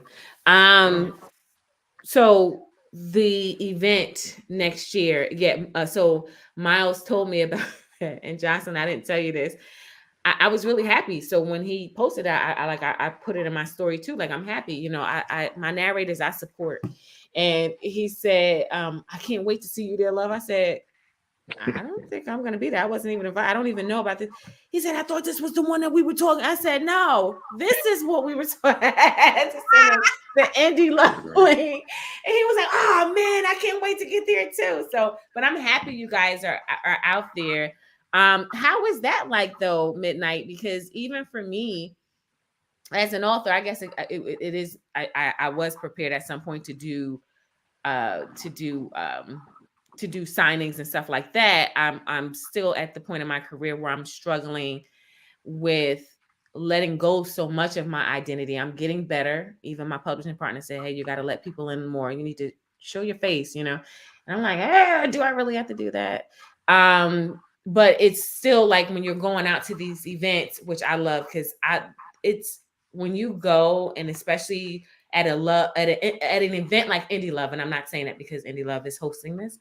I'm saying it because I've been to quite a few Indie Love events, and when your people are in the room Midnite, they love on you, they inspire you, and they kind of remind you when you're in your darker hours, oh, I ain't getting this done fast enough, or this, they will remind you of why you're doing what you're doing. I mean, are you excited to put yourself out there like that? Because, you know, Midnite is definitely an extension of who you are, but how do you feel about getting out there as a narrator, Black romance? So I'll approach it from this perspective. Like early on, like on social media, when I started doing voice acting, you know, people were like, you got to separate that from everything else. So at one point I had like my own personal account. I had my voice acting account, and I had my music account, right? And I was like, this is too much. You know what I'm saying? This is too much. I'm the same person trying to do all these things. You know what I'm saying? Okay. I found, for me anyway, and this is just me speaking for me, right? Me bringing all that together into one, you know, the Midnite universe, we'll call it, right? You know what I'm saying? Yeah. And kind of working from there, right? I gained much more traction. I gained so much more belief. I gained so much more belief in myself, right? You know what I'm saying? And, you know, just with social media's sake, the engagement was higher, right? You know what I mean? Nice. So all that being said, I look forward to it, man. I get, how people approach, with, hiding, not hiding their, but kind of being, selective about their identity and how they, get it out there. Mm-hmm. I've been like this from day one. You know what I'm saying? I was like, y'all gonna see me. You know what I'm saying? Yeah. This this is Midnite. You can call me That's Jeremy. You can call right. me whatever. You know what I'm saying? Yeah. But this is gonna be me, and whatever I do is gonna be, it's gonna be me. I can't. You know what I'm saying? I can't hide it anymore now. You know what I'm saying? Because I've been out there. You know what I mean? But as far as like being at the, on location, boots on the ground with everybody, feeling the love, I look forward to it. I think it's going to be great. And for me too, it just kind of, just addressing that aspect of it too. I work, you know what I'm saying? I work all day. So when I hear things from other people, I'm like, man, I hadn't even been paying attention to it, right? Because I've been doing so much work, right? And I think, a big part of, keeping us energized and focused and, motivated to do the next thing is understanding and showing appreciation and feeling the appreciation and acknowledging it. You know what I mean? And so I'm starting to just step into that space now. And I think this event, and Indie Love for sure, coming up, you know what I'm saying, offers an opportunity to really embrace that for true. If you don't mind me asking, what state are you in? I'm in Alabama. Oh, you can do both back to back. What? Yeah. So you can do both. They're back to back, really. Yeah, for sure. It's one is in May and one is in. I thought one was in May, one was in June. Love, they are a weekend apart. That one is the first weekend. Indie Love is the very next weekend. No, Jocelyn. Midnite. This event we're talking about is in May, correct? Yeah, May 31st is the weekend of May 31st and through the 1st, I believe. Can you give us the name of that event? It's the what is it? The Black Romance Book Fest. Black Romance Book Fest, and it's in Atlanta from May 30th to June 1st. Yeah. I don't think I've heard of that before. Have you, Jocelyn? Move on. Oh, okay. Oh, man, my bad. I should have brought it up. No, Midnite. Midnite her. No. She's talking about me. Midnite. This is how I am with my lover when he shuts me down, because I'm thinking, oh, okay, I didn't mean I stepped into something. I'm wearing my blonde wig. Okay. Well, but my point is, even how far is the drive? How far is the drive from Alabama to Atlanta? That's about 2-3 hours from. Oh, that's not bad. That's not bad. Midnite, listen, you have plenty of time to plan that. Here I go, like I know what your personal life is like. But Indie Love is definitely how does CCJ describe it? It's a pillar event in our Black community, because when Indie Love started back in 2016, there weren't many that were doing the type of, the style of event that Indie Love does. And so several of us put Indie Love high tier, because Indie Love gave us a chance before anyone else gave us a chance. We were relatively new authors, and we've grown together, and we've grown very successfully. Indie Love sells out every year. Indie Love is recently, their last event in June was over 400 people. And so it's really growing to a great place. And I know for sure Indie Love actually had one of my models there. At an event. Yeah, Sadiq. Oh, Sadiq. Yeah, had the model and my photographer there. So Indie Love, I'm very grateful that Indie Love is a part of the LBU. So, I'm there already. Yeah. Let's go. Yeah. So I'll definitely send you information, and and it's not just about LBU. You have, obviously, if you're with Nicole Falls. Nicole Falls has done Indie Love. You're with Bailey West, and Bailey West and Indie Love are good friends. She's done Indie Love. So I just want to, kind of connect those dots for. And they will all be at 2025. At 2025. Yeah. Solid. Yeah. Solid. So that I, will be. I look forward to it, man. Yeah, it starts. It's on the 20th of June. Yeah, I'm there for sure. Yeah. Yeah. Dang, he don't win. I was looking. I was like, I got my internet. The internet. Midnite ain't playing. This is what I'm saying. Midnite is not playing. I thought I would have to fly, to New York, because I was gonna buy. I was looking up tickets real quick. But no, it's in Atlanta too. I was like, all right, cool. We're neighbors. Not right next door. This is not next door. We're neighbors. Okay. Absolutely. Okay. I want to just ask the readers. Do you have any questions for Midnite?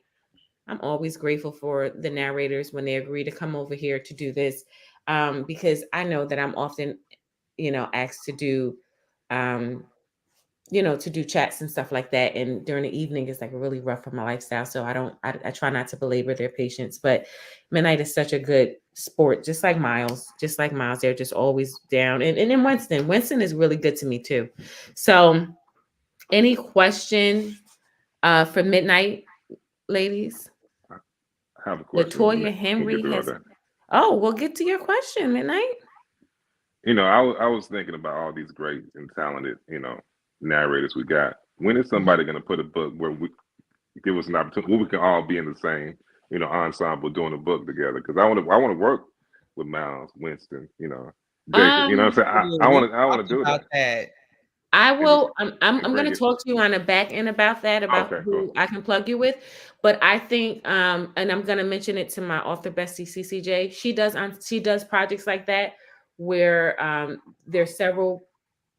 Oh, that's what Josh. Remember Josh when she said that would have been great for Connecticut Kings. Midnight it will be on the Connecticut Kings. Midnight, I forgot about that. I have you slated to do Oh, Connecticut Kings word. That's what's up. whenever they're ready. But I I'm have, ready. he'll be doing. I forget the title he'll be doing, but what CCJ said when Indie Love did a virtual event in 2020 or 2021, I can't remember. CCJ was saying it will be great to have an all cast ensemble like that. It will cost money, but I'm going to talk to you on the back end because we do have Wesley Siobhan who does that. Oh yeah, yes, yeah. She's definitely the plug to toss your name in there. To say, hey, I'm down. And for the office, I think Be Love does that too. I think Be Love it. I'm doing Has something done to Be something Loved like soon that. too, by the way. I'm doing Yeah, something with Be Loved. that's my girl. I that's my girl. That Be Love is a monster.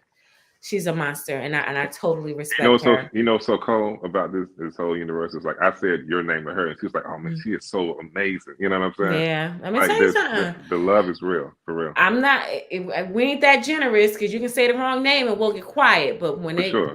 when But it when it's comes real, it's to real. it It's is real, it's real. real. And I was talking to Be Love Johnson. When was that last Sunday? Yep. I was beating. I was talking to Be Love, beating her down. She was like, "Love, thank you so much." And I'm like, "I know I'm giving you too much." She said, "No, I needed the color, Love." Because there's some people that are in this industry that we move about our business, and Be Love is that way. So let me ask you this: so what other projects outside of the LBU do you have coming down the pipe that you want the LBU to be aware of? Because we want to support you. Clearly, they're in love Let me with tell you. you something, man. Man, I get. Go ahead. I can't. I'm not even. I can't. I'm trying to stay focused on you, Jocelyn, because I can see you. okay. I can't see LB. I can see you. I'm trying to pay attention to your I'll pretty take smile. it down. I'll take it down. They wild. I grab real quick. I can't. No, I can't. No, you did not. They wild, man. I'll tell you what, y'all. Listen, my wife will run upstairs real quick and shut this whole shit down real quick. It's like if I start growling. Okay, just say what's up. She was like, "It's cool. We can talk to her." Who does Midnite sound like? I know. Talk to her. That's why I said I want to be respectful and y'all see the tasteful. camera. Y'all see the camera fall over and everything. Yeah. If I start growling, You are not alone in that. So I'm gonna leave that where it is. But Midnite, I got tears. I have tears in my eyes. As far as what I got coming up, so I'm doing the summertime shootout 1 and 2 with Brienne Dene. And that's part of the Trapping Through the Snow series that she does. Mm-hmm. And so just so y'all know, I grew up, you know, and this is not even probably the right thing to say out loud on an open line, but I was kind of lightweight, want to be a drug dealer, you know what I'm saying? But I was always scared, you know what I'm saying? So these books give me a little, you know, give me a chance to, you know, kind of live out that life. You know what I'm saying? You know what I'm saying? I can bring my Denzel out, you know what I'm saying? But when it comes to my Alonzo, you know what I'm saying? I can be Alonzo. The cool dude, but he'll kill you, you know what I'm saying, in the next breath. And so, but no, I love those 2 books, man, because they were so, I think, you know, again, like there's depth, you know what I'm saying? And again, much of what I read love, you know, I can't even, you know, I can't begin to talk about your depth without getting, you know, too philosophical on the line. But, you know, there's a lot of depth to those books, even though we're dealing with some complicated characters in the Trapping Through the Snow series. Mm-hmm. And so I just look forward to the 2 summertime shootout books that I got to do with that. And but again, there's a lot. I'm working with B Love on some stuff as well. A lot of great stuff coming up.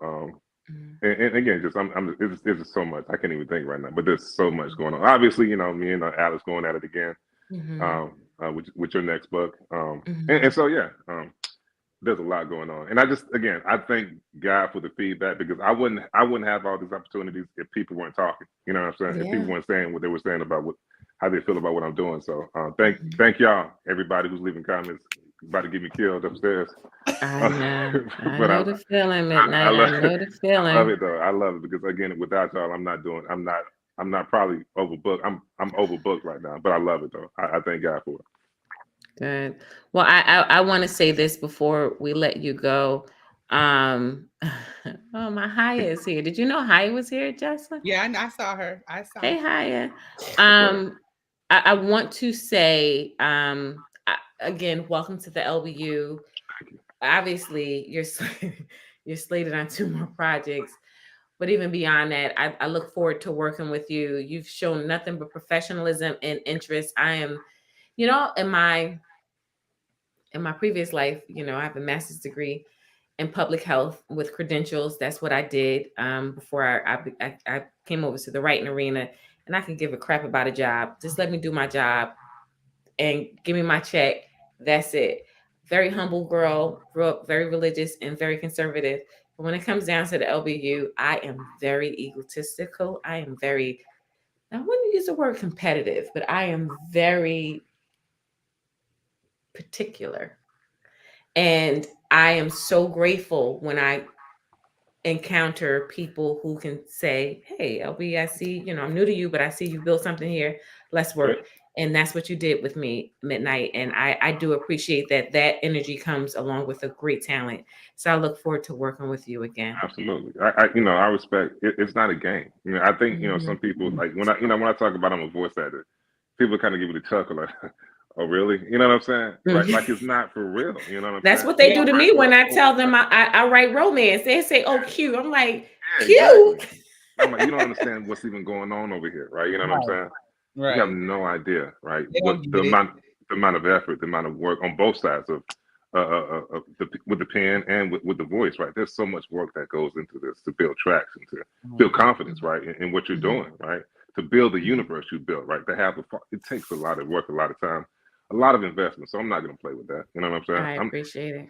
I'm not going to do anything to harm that. You know what I'm saying? I just thank you for everybody, especially you, for embracing me and bringing me in and just giving me the opportunity, for sure. Absolutely. I appreciate it. It was really, it was really on time. God don't play about me. So, and I believe that because of how I came across you. Allegra is asking, do you think y'all will try to narrate any of the books in tandem? Like, I'm sorry. I think what they mean the duets, right? As opposed to co-narration. I think that's what she means. Duets. What do you mean? Like what we were talking about earlier. Yeah. Okay. Yeah. I don't for me, I think once I plug Midnite into Wesley, Midnite he's probably going to be slated to do several of them, right? Yeah. But for me, I would love to do that. I don't see my publishing partners, my audio publishing partners. That's not an outfit they've offered me. So I don't know. I don't have any plans on doing that. I would love it. I would absolutely love that. But I do know that I produce a few of my own audiobooks. And the very first time I did it with Love and Rhythm and Blues, where Josh helped me find Miles, my publishing partner almost quit me. My publishing partner almost fired me or quit the gig because I'm trying to, I make my money in ebooks, new projects, and this audio thing was just something we were filling out. So I can only imagine how I almost lost Alyx. Alyx was being really nice to me, but Alyx and Miles no, and Zakiya no. Like I didn't hear that growl. Like you need to say your voice went low with this, So I get too wrapped up in stuff like that. So I won't be producing it myself, but so I don't know. I don't know, but I'm sure you will hear Midnite on it before you'll probably hear an LB project on it. Yeah, there are a couple of tandem or duet books that I have in work. I did a couple with a Lacey Laurel, which y'all know her. She's great as a narrator. But yeah, Jocelyn, just turn your head. Just what's going on? I don't know, because I don't know who that is, so I didn't say anything. Okay. I thought I saw. I'm sorry. Okay, Midnite, go ahead. Because Jocelyn is I always didn't written know. on her face. She said she don't know who that is. All right, but I don't know. I've heard of her. Oh, so okay. So Midnite, just so you know, I am not big on audio. I've recently gotten big on audio, so I'm not familiar with a lot of narrators. I'm new to this too. I'm just as new, like, you know what I'm saying, learning everybody. Because somebody will say, just like I did, like to you, right? I'll say, somebody say it, I'm like, I don't know who that is. Right. Not trying to sound disrespectful, but they always think they know, they can read my face, but I didn't know who that was. I got it wrong this time. I'm rarely wrong with her. I got it. I got you. But no, it's you know, there's a lot. I got a lot going on, man. And like I said, just to be a part of the LBU, I'm gonna get a T-shirt made that say that. But we gotta get it put in the works. We're gonna do that. But I'm thankful so much, love. Well, good. I'm gonna tell you, for having me. And I'm gonna say this, and I promise to let you go. I really, once again, feel you and Alyx took me on a journey that I was not in control of, and it was so for me. And this is saying a lot about me.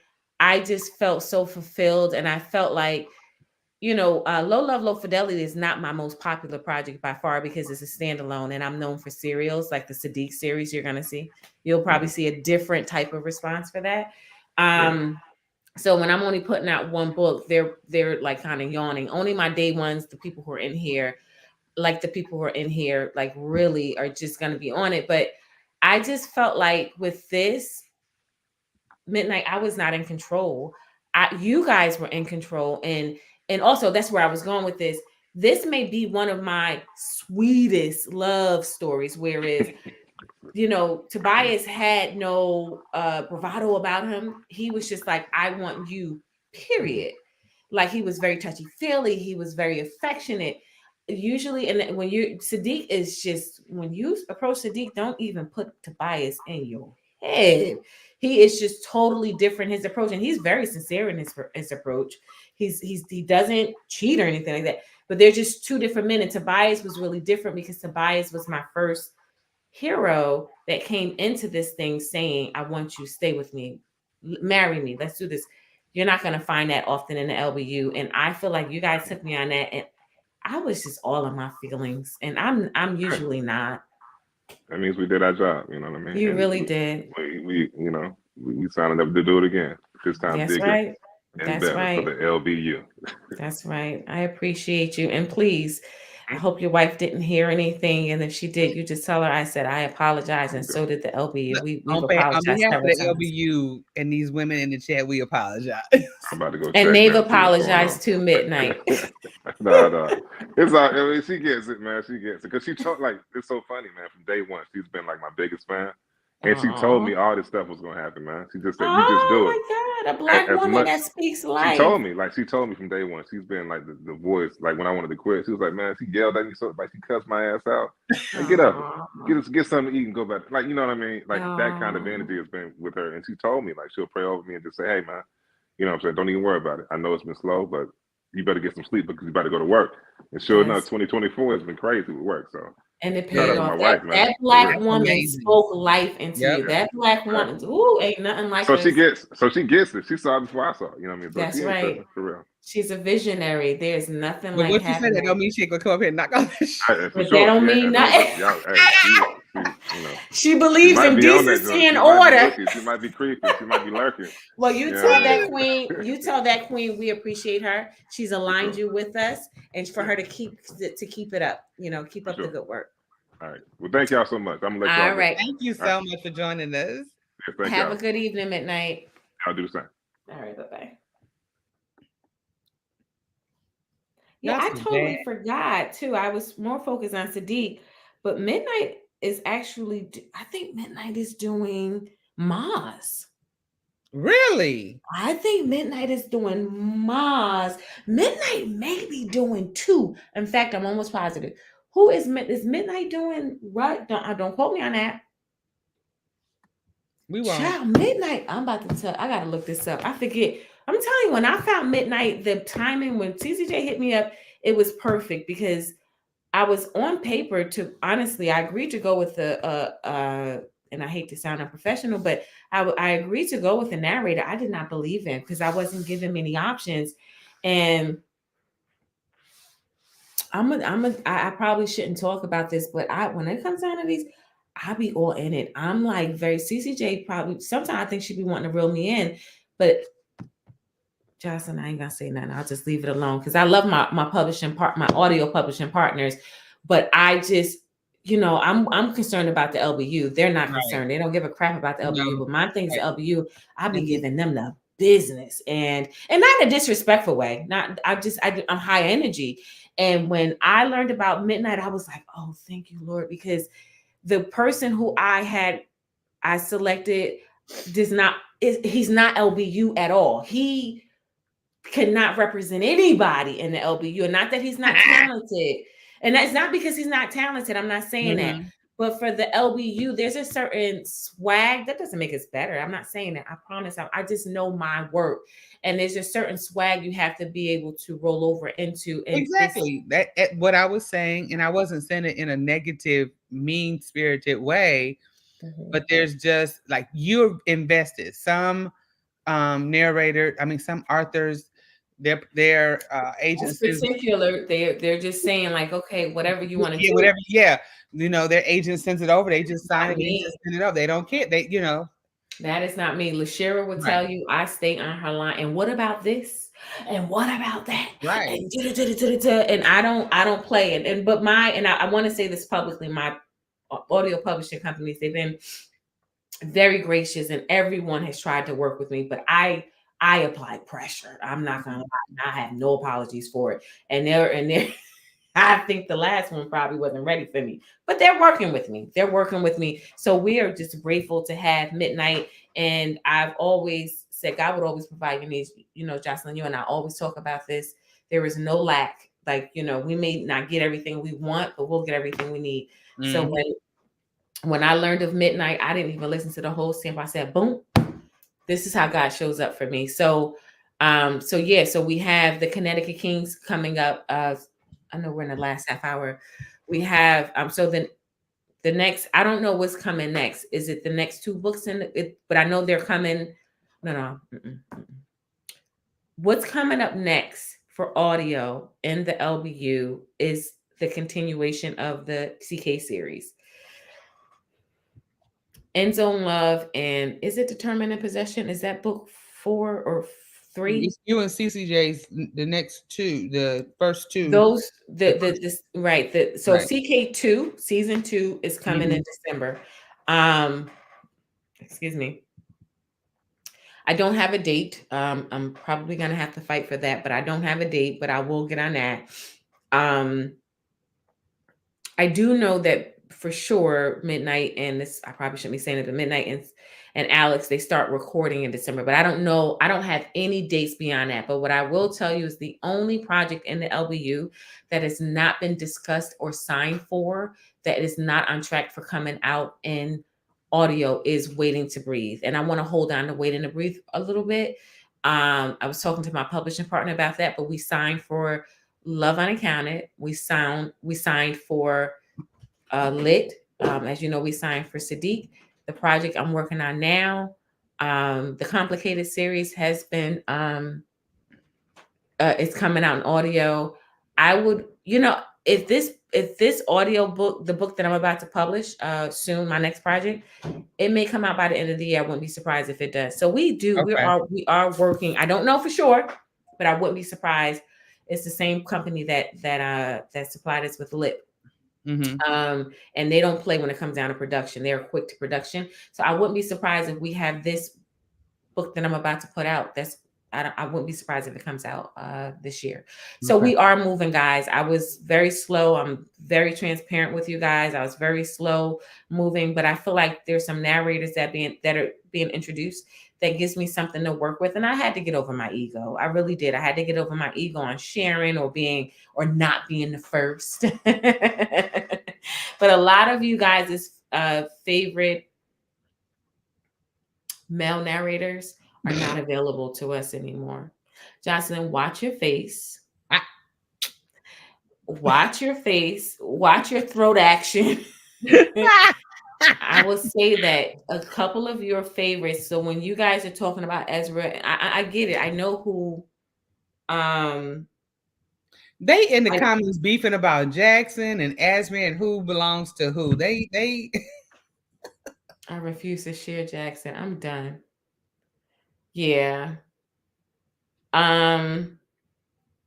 Let me ask, because we're gonna end this. We can end this earlier too, if you guys don't have any questions. But what questions do you have for me now that perfect? They don't fit. You're right. They don't fit. They also don't really fit.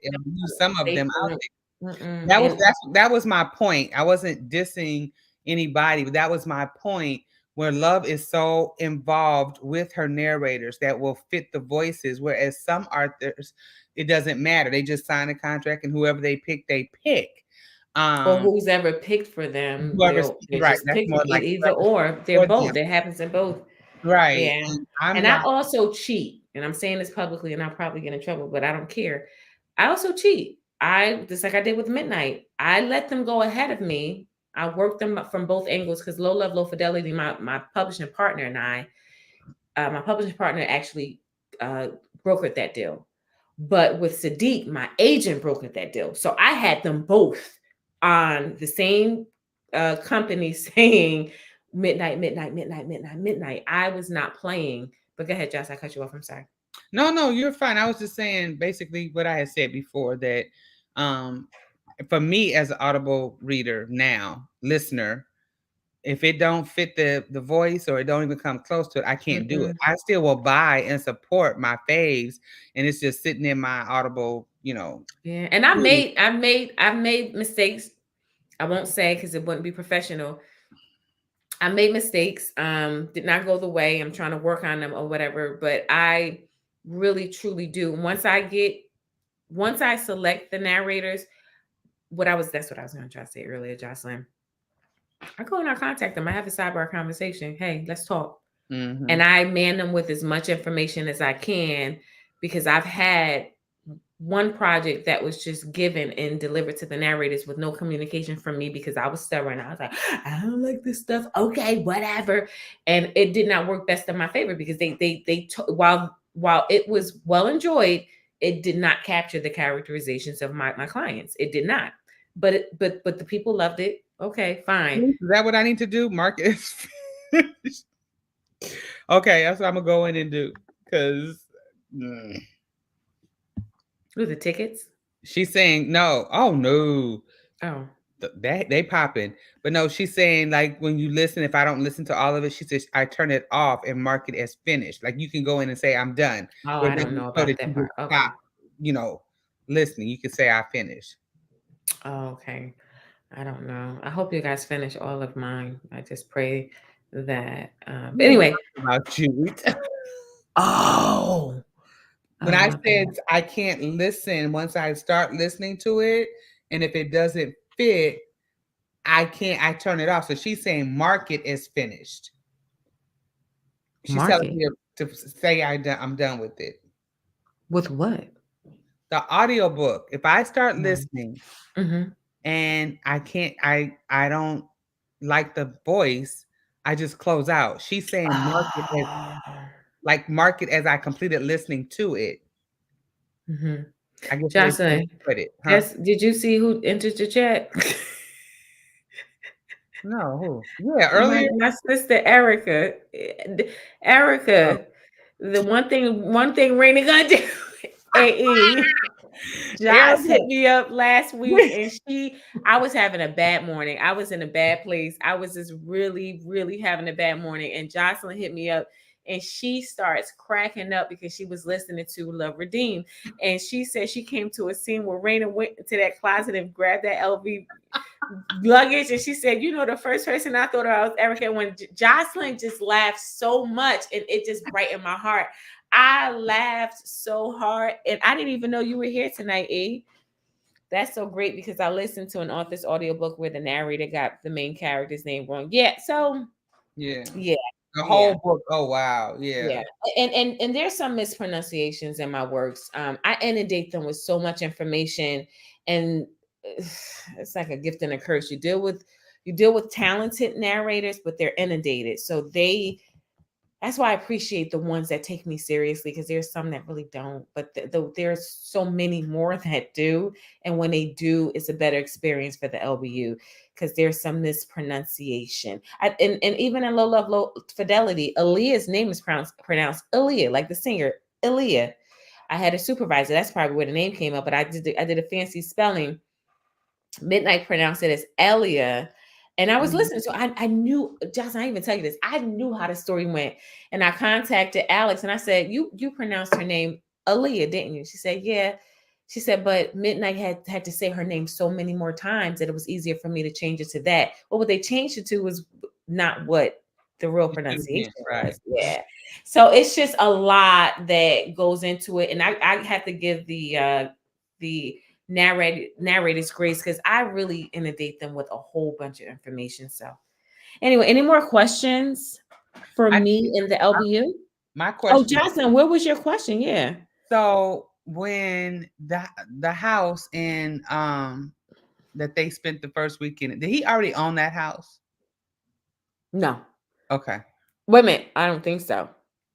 I don't think so. I don't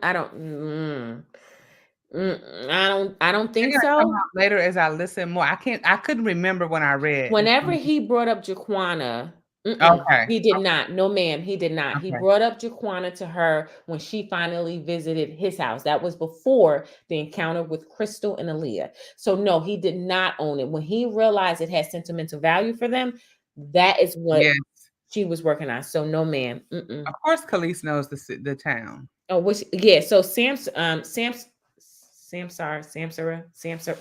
whatever. I made it up at the time. It is a Bergen County. It's a North Jersey county. That is real. Bergen County is real.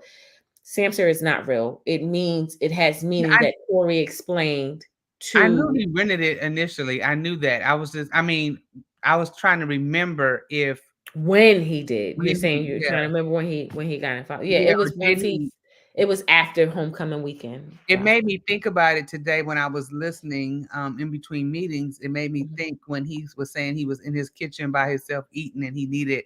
And I'm thinking, is he at that house or is he at his? No, he was at his house. Yeah. Okay. That's what I said. I wanted to ask because you see how far I'm not very far, and when I start listening, it brings back what I've read. So. What's coming to Kindle in August? And what's coming to Audible in August? I don't think anything is coming to Audible until December, unfortunately. Not because of me. But and what's coming to Kindle in August?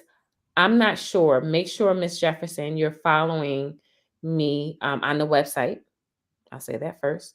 On the mailing list, and maybe on one of my social media forums or platforms. Love, we love you, but go ahead, Jess. Love, we love you, but there are those who don't understand the LBU. What is the book those idiots, people have complained about the most? They don't like her standalone. About all of it. Yeah, the standalones are the first target. Yeah. And she's only got 2, so that's they crazy. Don't like the series either. I get complaints for everything. Lisa. I get complaints for everything, but Joss is right. The standalones come from the people who like serials, because I'm the serial queen. I was just sharing with Joss and my other buddies about a review for Low Fidelity and audio production. Somebody said they thought Ezra was coming in Audible in July. Ezra's not even in production right now. Ezra is not even in production right now. We just signed for him, but Ezra, I haven't even named the narrator. No. Who said that?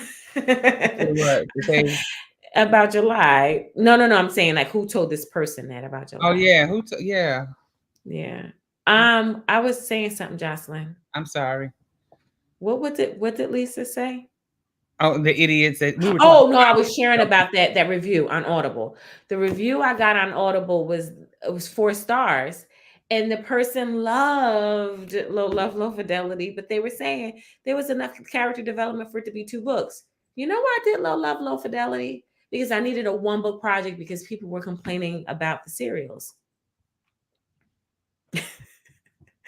It's like you can't satisfy anyone. And I'll be honest with you, I was willing to do a single. My next single that I have slated to do on contract wise, now that I'm talking and having my wine, is Brielle's story. Brielle's story I'm going to do, and I know you guys are going to throw tomatoes at me, but that's fine. But Brielle's story will be Brielle, because it's a one story, it's a one book story. You can't even know wine. This is strictly water because I got to drink it, but I'm going to take, where's my mouth?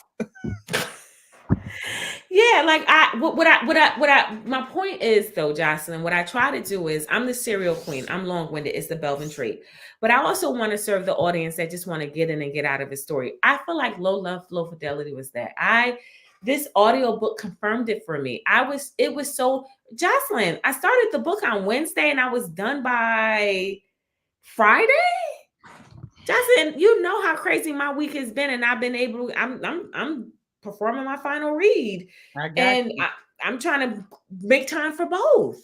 I got you, but I wasn't ready for you to say you hadn't shared that with me yet. So I learned that with y'all.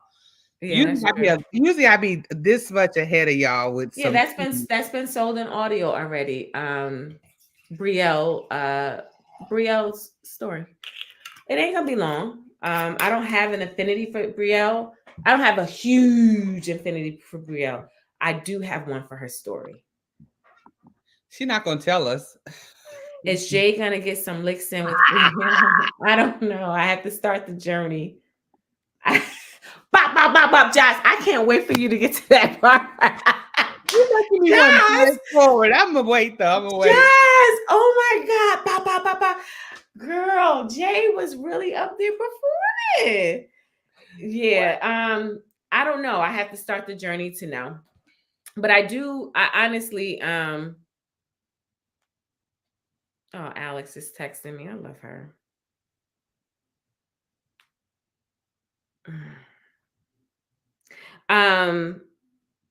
I think I like her story, and I feel like for the LBU, even though you guys will be rolling your eyes, you guys will be like, okay, I get it. I think you're probably not going to be like, oh, I love Brielle, but you'll probably like, I get it.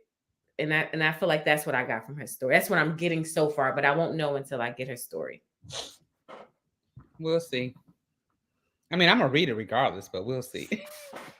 What is K? Hey, KG, write whatever you want to write and how you want to write it. I appreciate that, sis. She's been following me for so many years. I appreciate it. And Jaleesa, expect an email from me in the morning. I think she got a good story. Still want to fight her. Yeah, but you know what? I can't wait for you guys to come out on the other side. Again, I'm going to get criticized because it's not going to be a drawn out story. I feel like you guys know enough about Brielle. She's a mix of Beyonce and Rihanna. Okay. So I think we have enough of her character development to kind of dig in just into her love story and her process of finding and achieving love. And that's all I got for her. Khalees is on tour.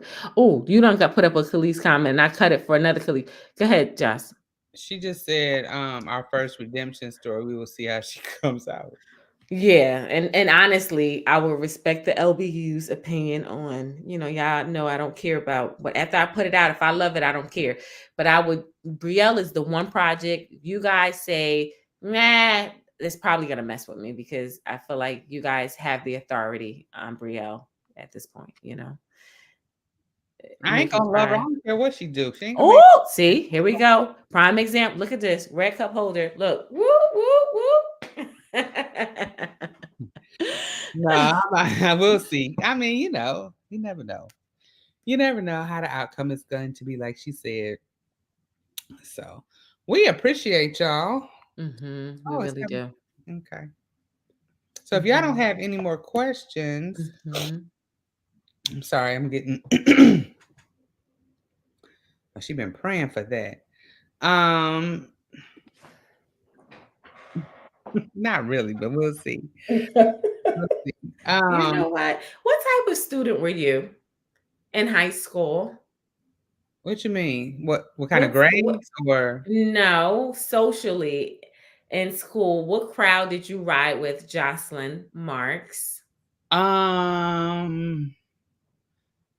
was with the it girls, but I wasn't a Mm. an it girl. I just was with them, to be honest. I had a friend, she wore high dressed. I mean, you know who this is an epiphany to me. Mm-mm. She gave Whitley vibes before there was a Shut Whitley up. Gilbert. Mm-hmm. The high heels, the slacks, the nice dress that she dressed like all the time. She didn't talk like her, but she was very, yeah.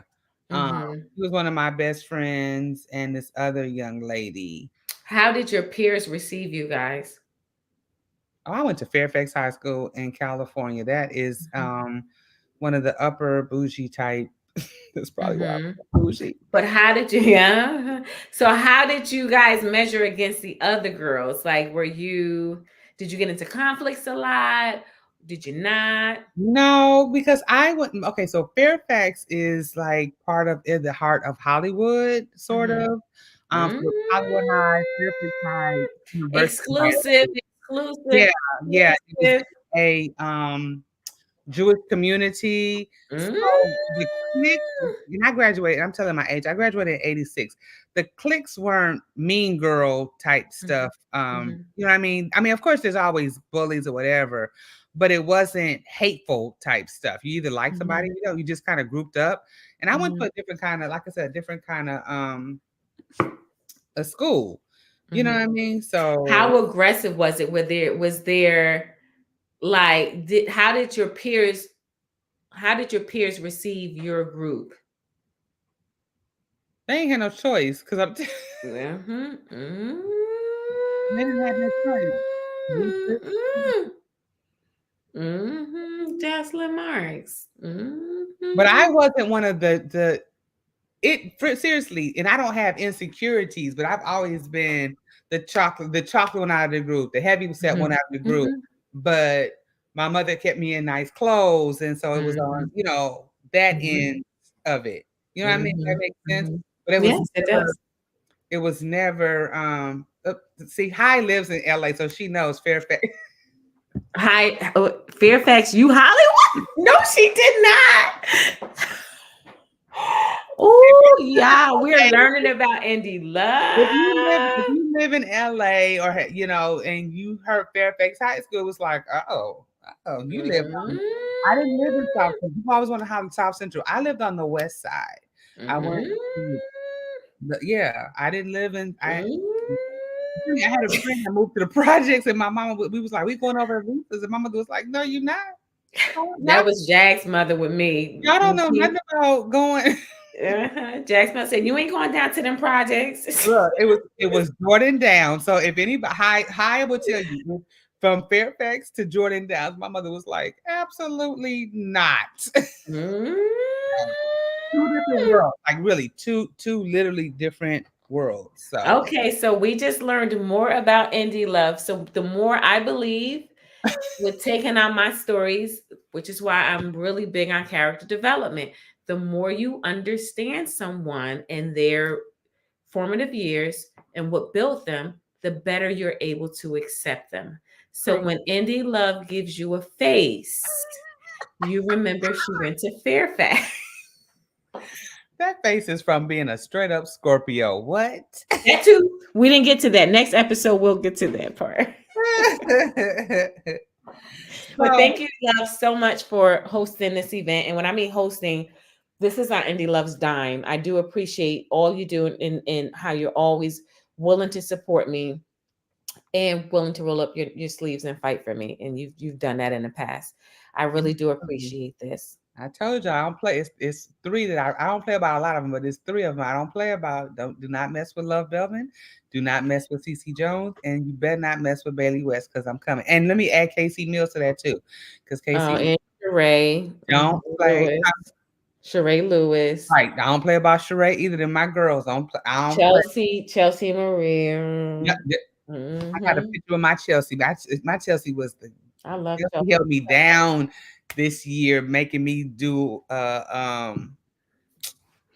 making me do a panel discussion. Because I was like this, Mhm. and my Chelsea was right there for me. I love So Chelsea. I love Chelsea. I love Sheree. I love Bailey. Yeah, that's a good top list. So I girl, appreciate I you. I tried to really take it to the hood. My mama was not going for it. Ross said Jocelyn brought I'm Hollywood gonna to the talk to. I want to talk to Aunt Fran about this, girl, please. And then and then I'm gonna have a whole story written for the LBU about Jocelyn. so for those of you who were a little late, there is something special dropped and early something Yes. special dropped in the group for those of you who participated today. You can go to Indie Love Readers Group and you can do your thing, do your thistle. Mm-hmm. Do your thistle. Thank you, Lisa. And they say don't play about me. I know y'all really don't, because I posted something that had nothing to do with my personal, well, nothing to do with readers or nothing. And y'all was in my inbox like, who did it? What happened? What's going on? And it wasn't. It was from another meeting I was in. Jocelyn, you what you forgot. Now you actually I was gonna use a term that it requires profanity, but you made it rain on me with the release of the early exclusive release of Indie Love tickets for Indie Love 2025. But you forgot you had a signed paperback of Low Love, Low Fidelity to give away. So because we did not take up the opportunity on this chat, I will leave that to you to do for your own platform. I will sign a paperback copy of Low Love, Low Fidelity, and you hand it over to your constituents, however you may. I love y'all. Thank you. She said we don't. I've been doing it a few. Girl, I appreciate y'all. I do. Y'all, because some of that stuff I didn't even have to see or do. Y'all had it. Y'all handled it. By the time I saw it, it was handled. So yes, I know. And Roz don't play about me either. I love y'all. I do. I appreciate y'all so much. But yeah, y'all have to. Oh, Roz, it was I don't know the best way to say it. I'll just say it was a sorority thing, Roz. So you know how that go. Roz is my sorority sister, love. All right. Yeah, we part of the same D9. So yeah. All right now. Yeah. My sister Corey too, and Tina. Yeah, they part of the D9 family. But I mean, Roz and I are in the same. I understand. No, I understand. Mm-hmm. Yeah, so. Okay, I'm gonna let you sign this off. Oh, all right. Y'all have a great evening. Who's uncle pulling up again? I don't know what that means. Yes, uncle pulling up again. Y'all favorite uncle coming too. Who is the uncle? Who's the uncle? Tell us again before we go. It is pouring down here. I didn't know it was gonna do that. Oh, yep, some of y'all. Yes, y'all did, because my thing is pinging, pinging, pinging. Who is uncle? Oh, your daddy. Your daddy. Is your daddy coming through? Oh, you talking about Zirkus Belvin? Who are we talking about? Well, that's what somebody said. Her daddy, but I don't know. Daddy? Yes, Jaleesa's talking about your dad. Is your dad was at IL this? Oh, who's that? This year? Talking about New Orleans. Her dad was at IL this year. Oh, L's dad. L's dad was. Oh, I want to meet L's dad. I hope to meet him at L's Indie Love 2025. Let me tell you something. He must have showed out because they're calling him their favorite uncle. Let me tell you something. He was knee deep in Ezra. And Tina was telling me. Tina was texting me. She was like, "Yo, he is playing." I said, "Who was that?" And she, of course, she gave me a different name for L. And I'm like, and then I was like, "You talking about L?" And she sent me a picture. I said, "Oh my God, that's L's father. That is so dope." L, I hope to meet your dad. Tell him I'm looking forward to meeting him. There was so many men, and we got to go. There was so many men that I was happy to see there. They were really they showed up. To God be the glory. They did so. Yeah, now we're gonna work on getting some LBU narrators there. So yes, we'll talk. All right, y'all. Y'all have a great evening. Thank you for joining us. So much. We appreciate it so much. I know Love appreciates it so much. I do. We will be back soon to talk about something. I don't know what. Maybe this Brielle book when she gets done with it. Y'all. That's way down the line. No, we'll be talking about my next release next. Okay. That'll be our next chat. Mm-hmm. Cool beans. All right, y'all. In the meantime. You all have a good evening. We'll check with you later. Bye.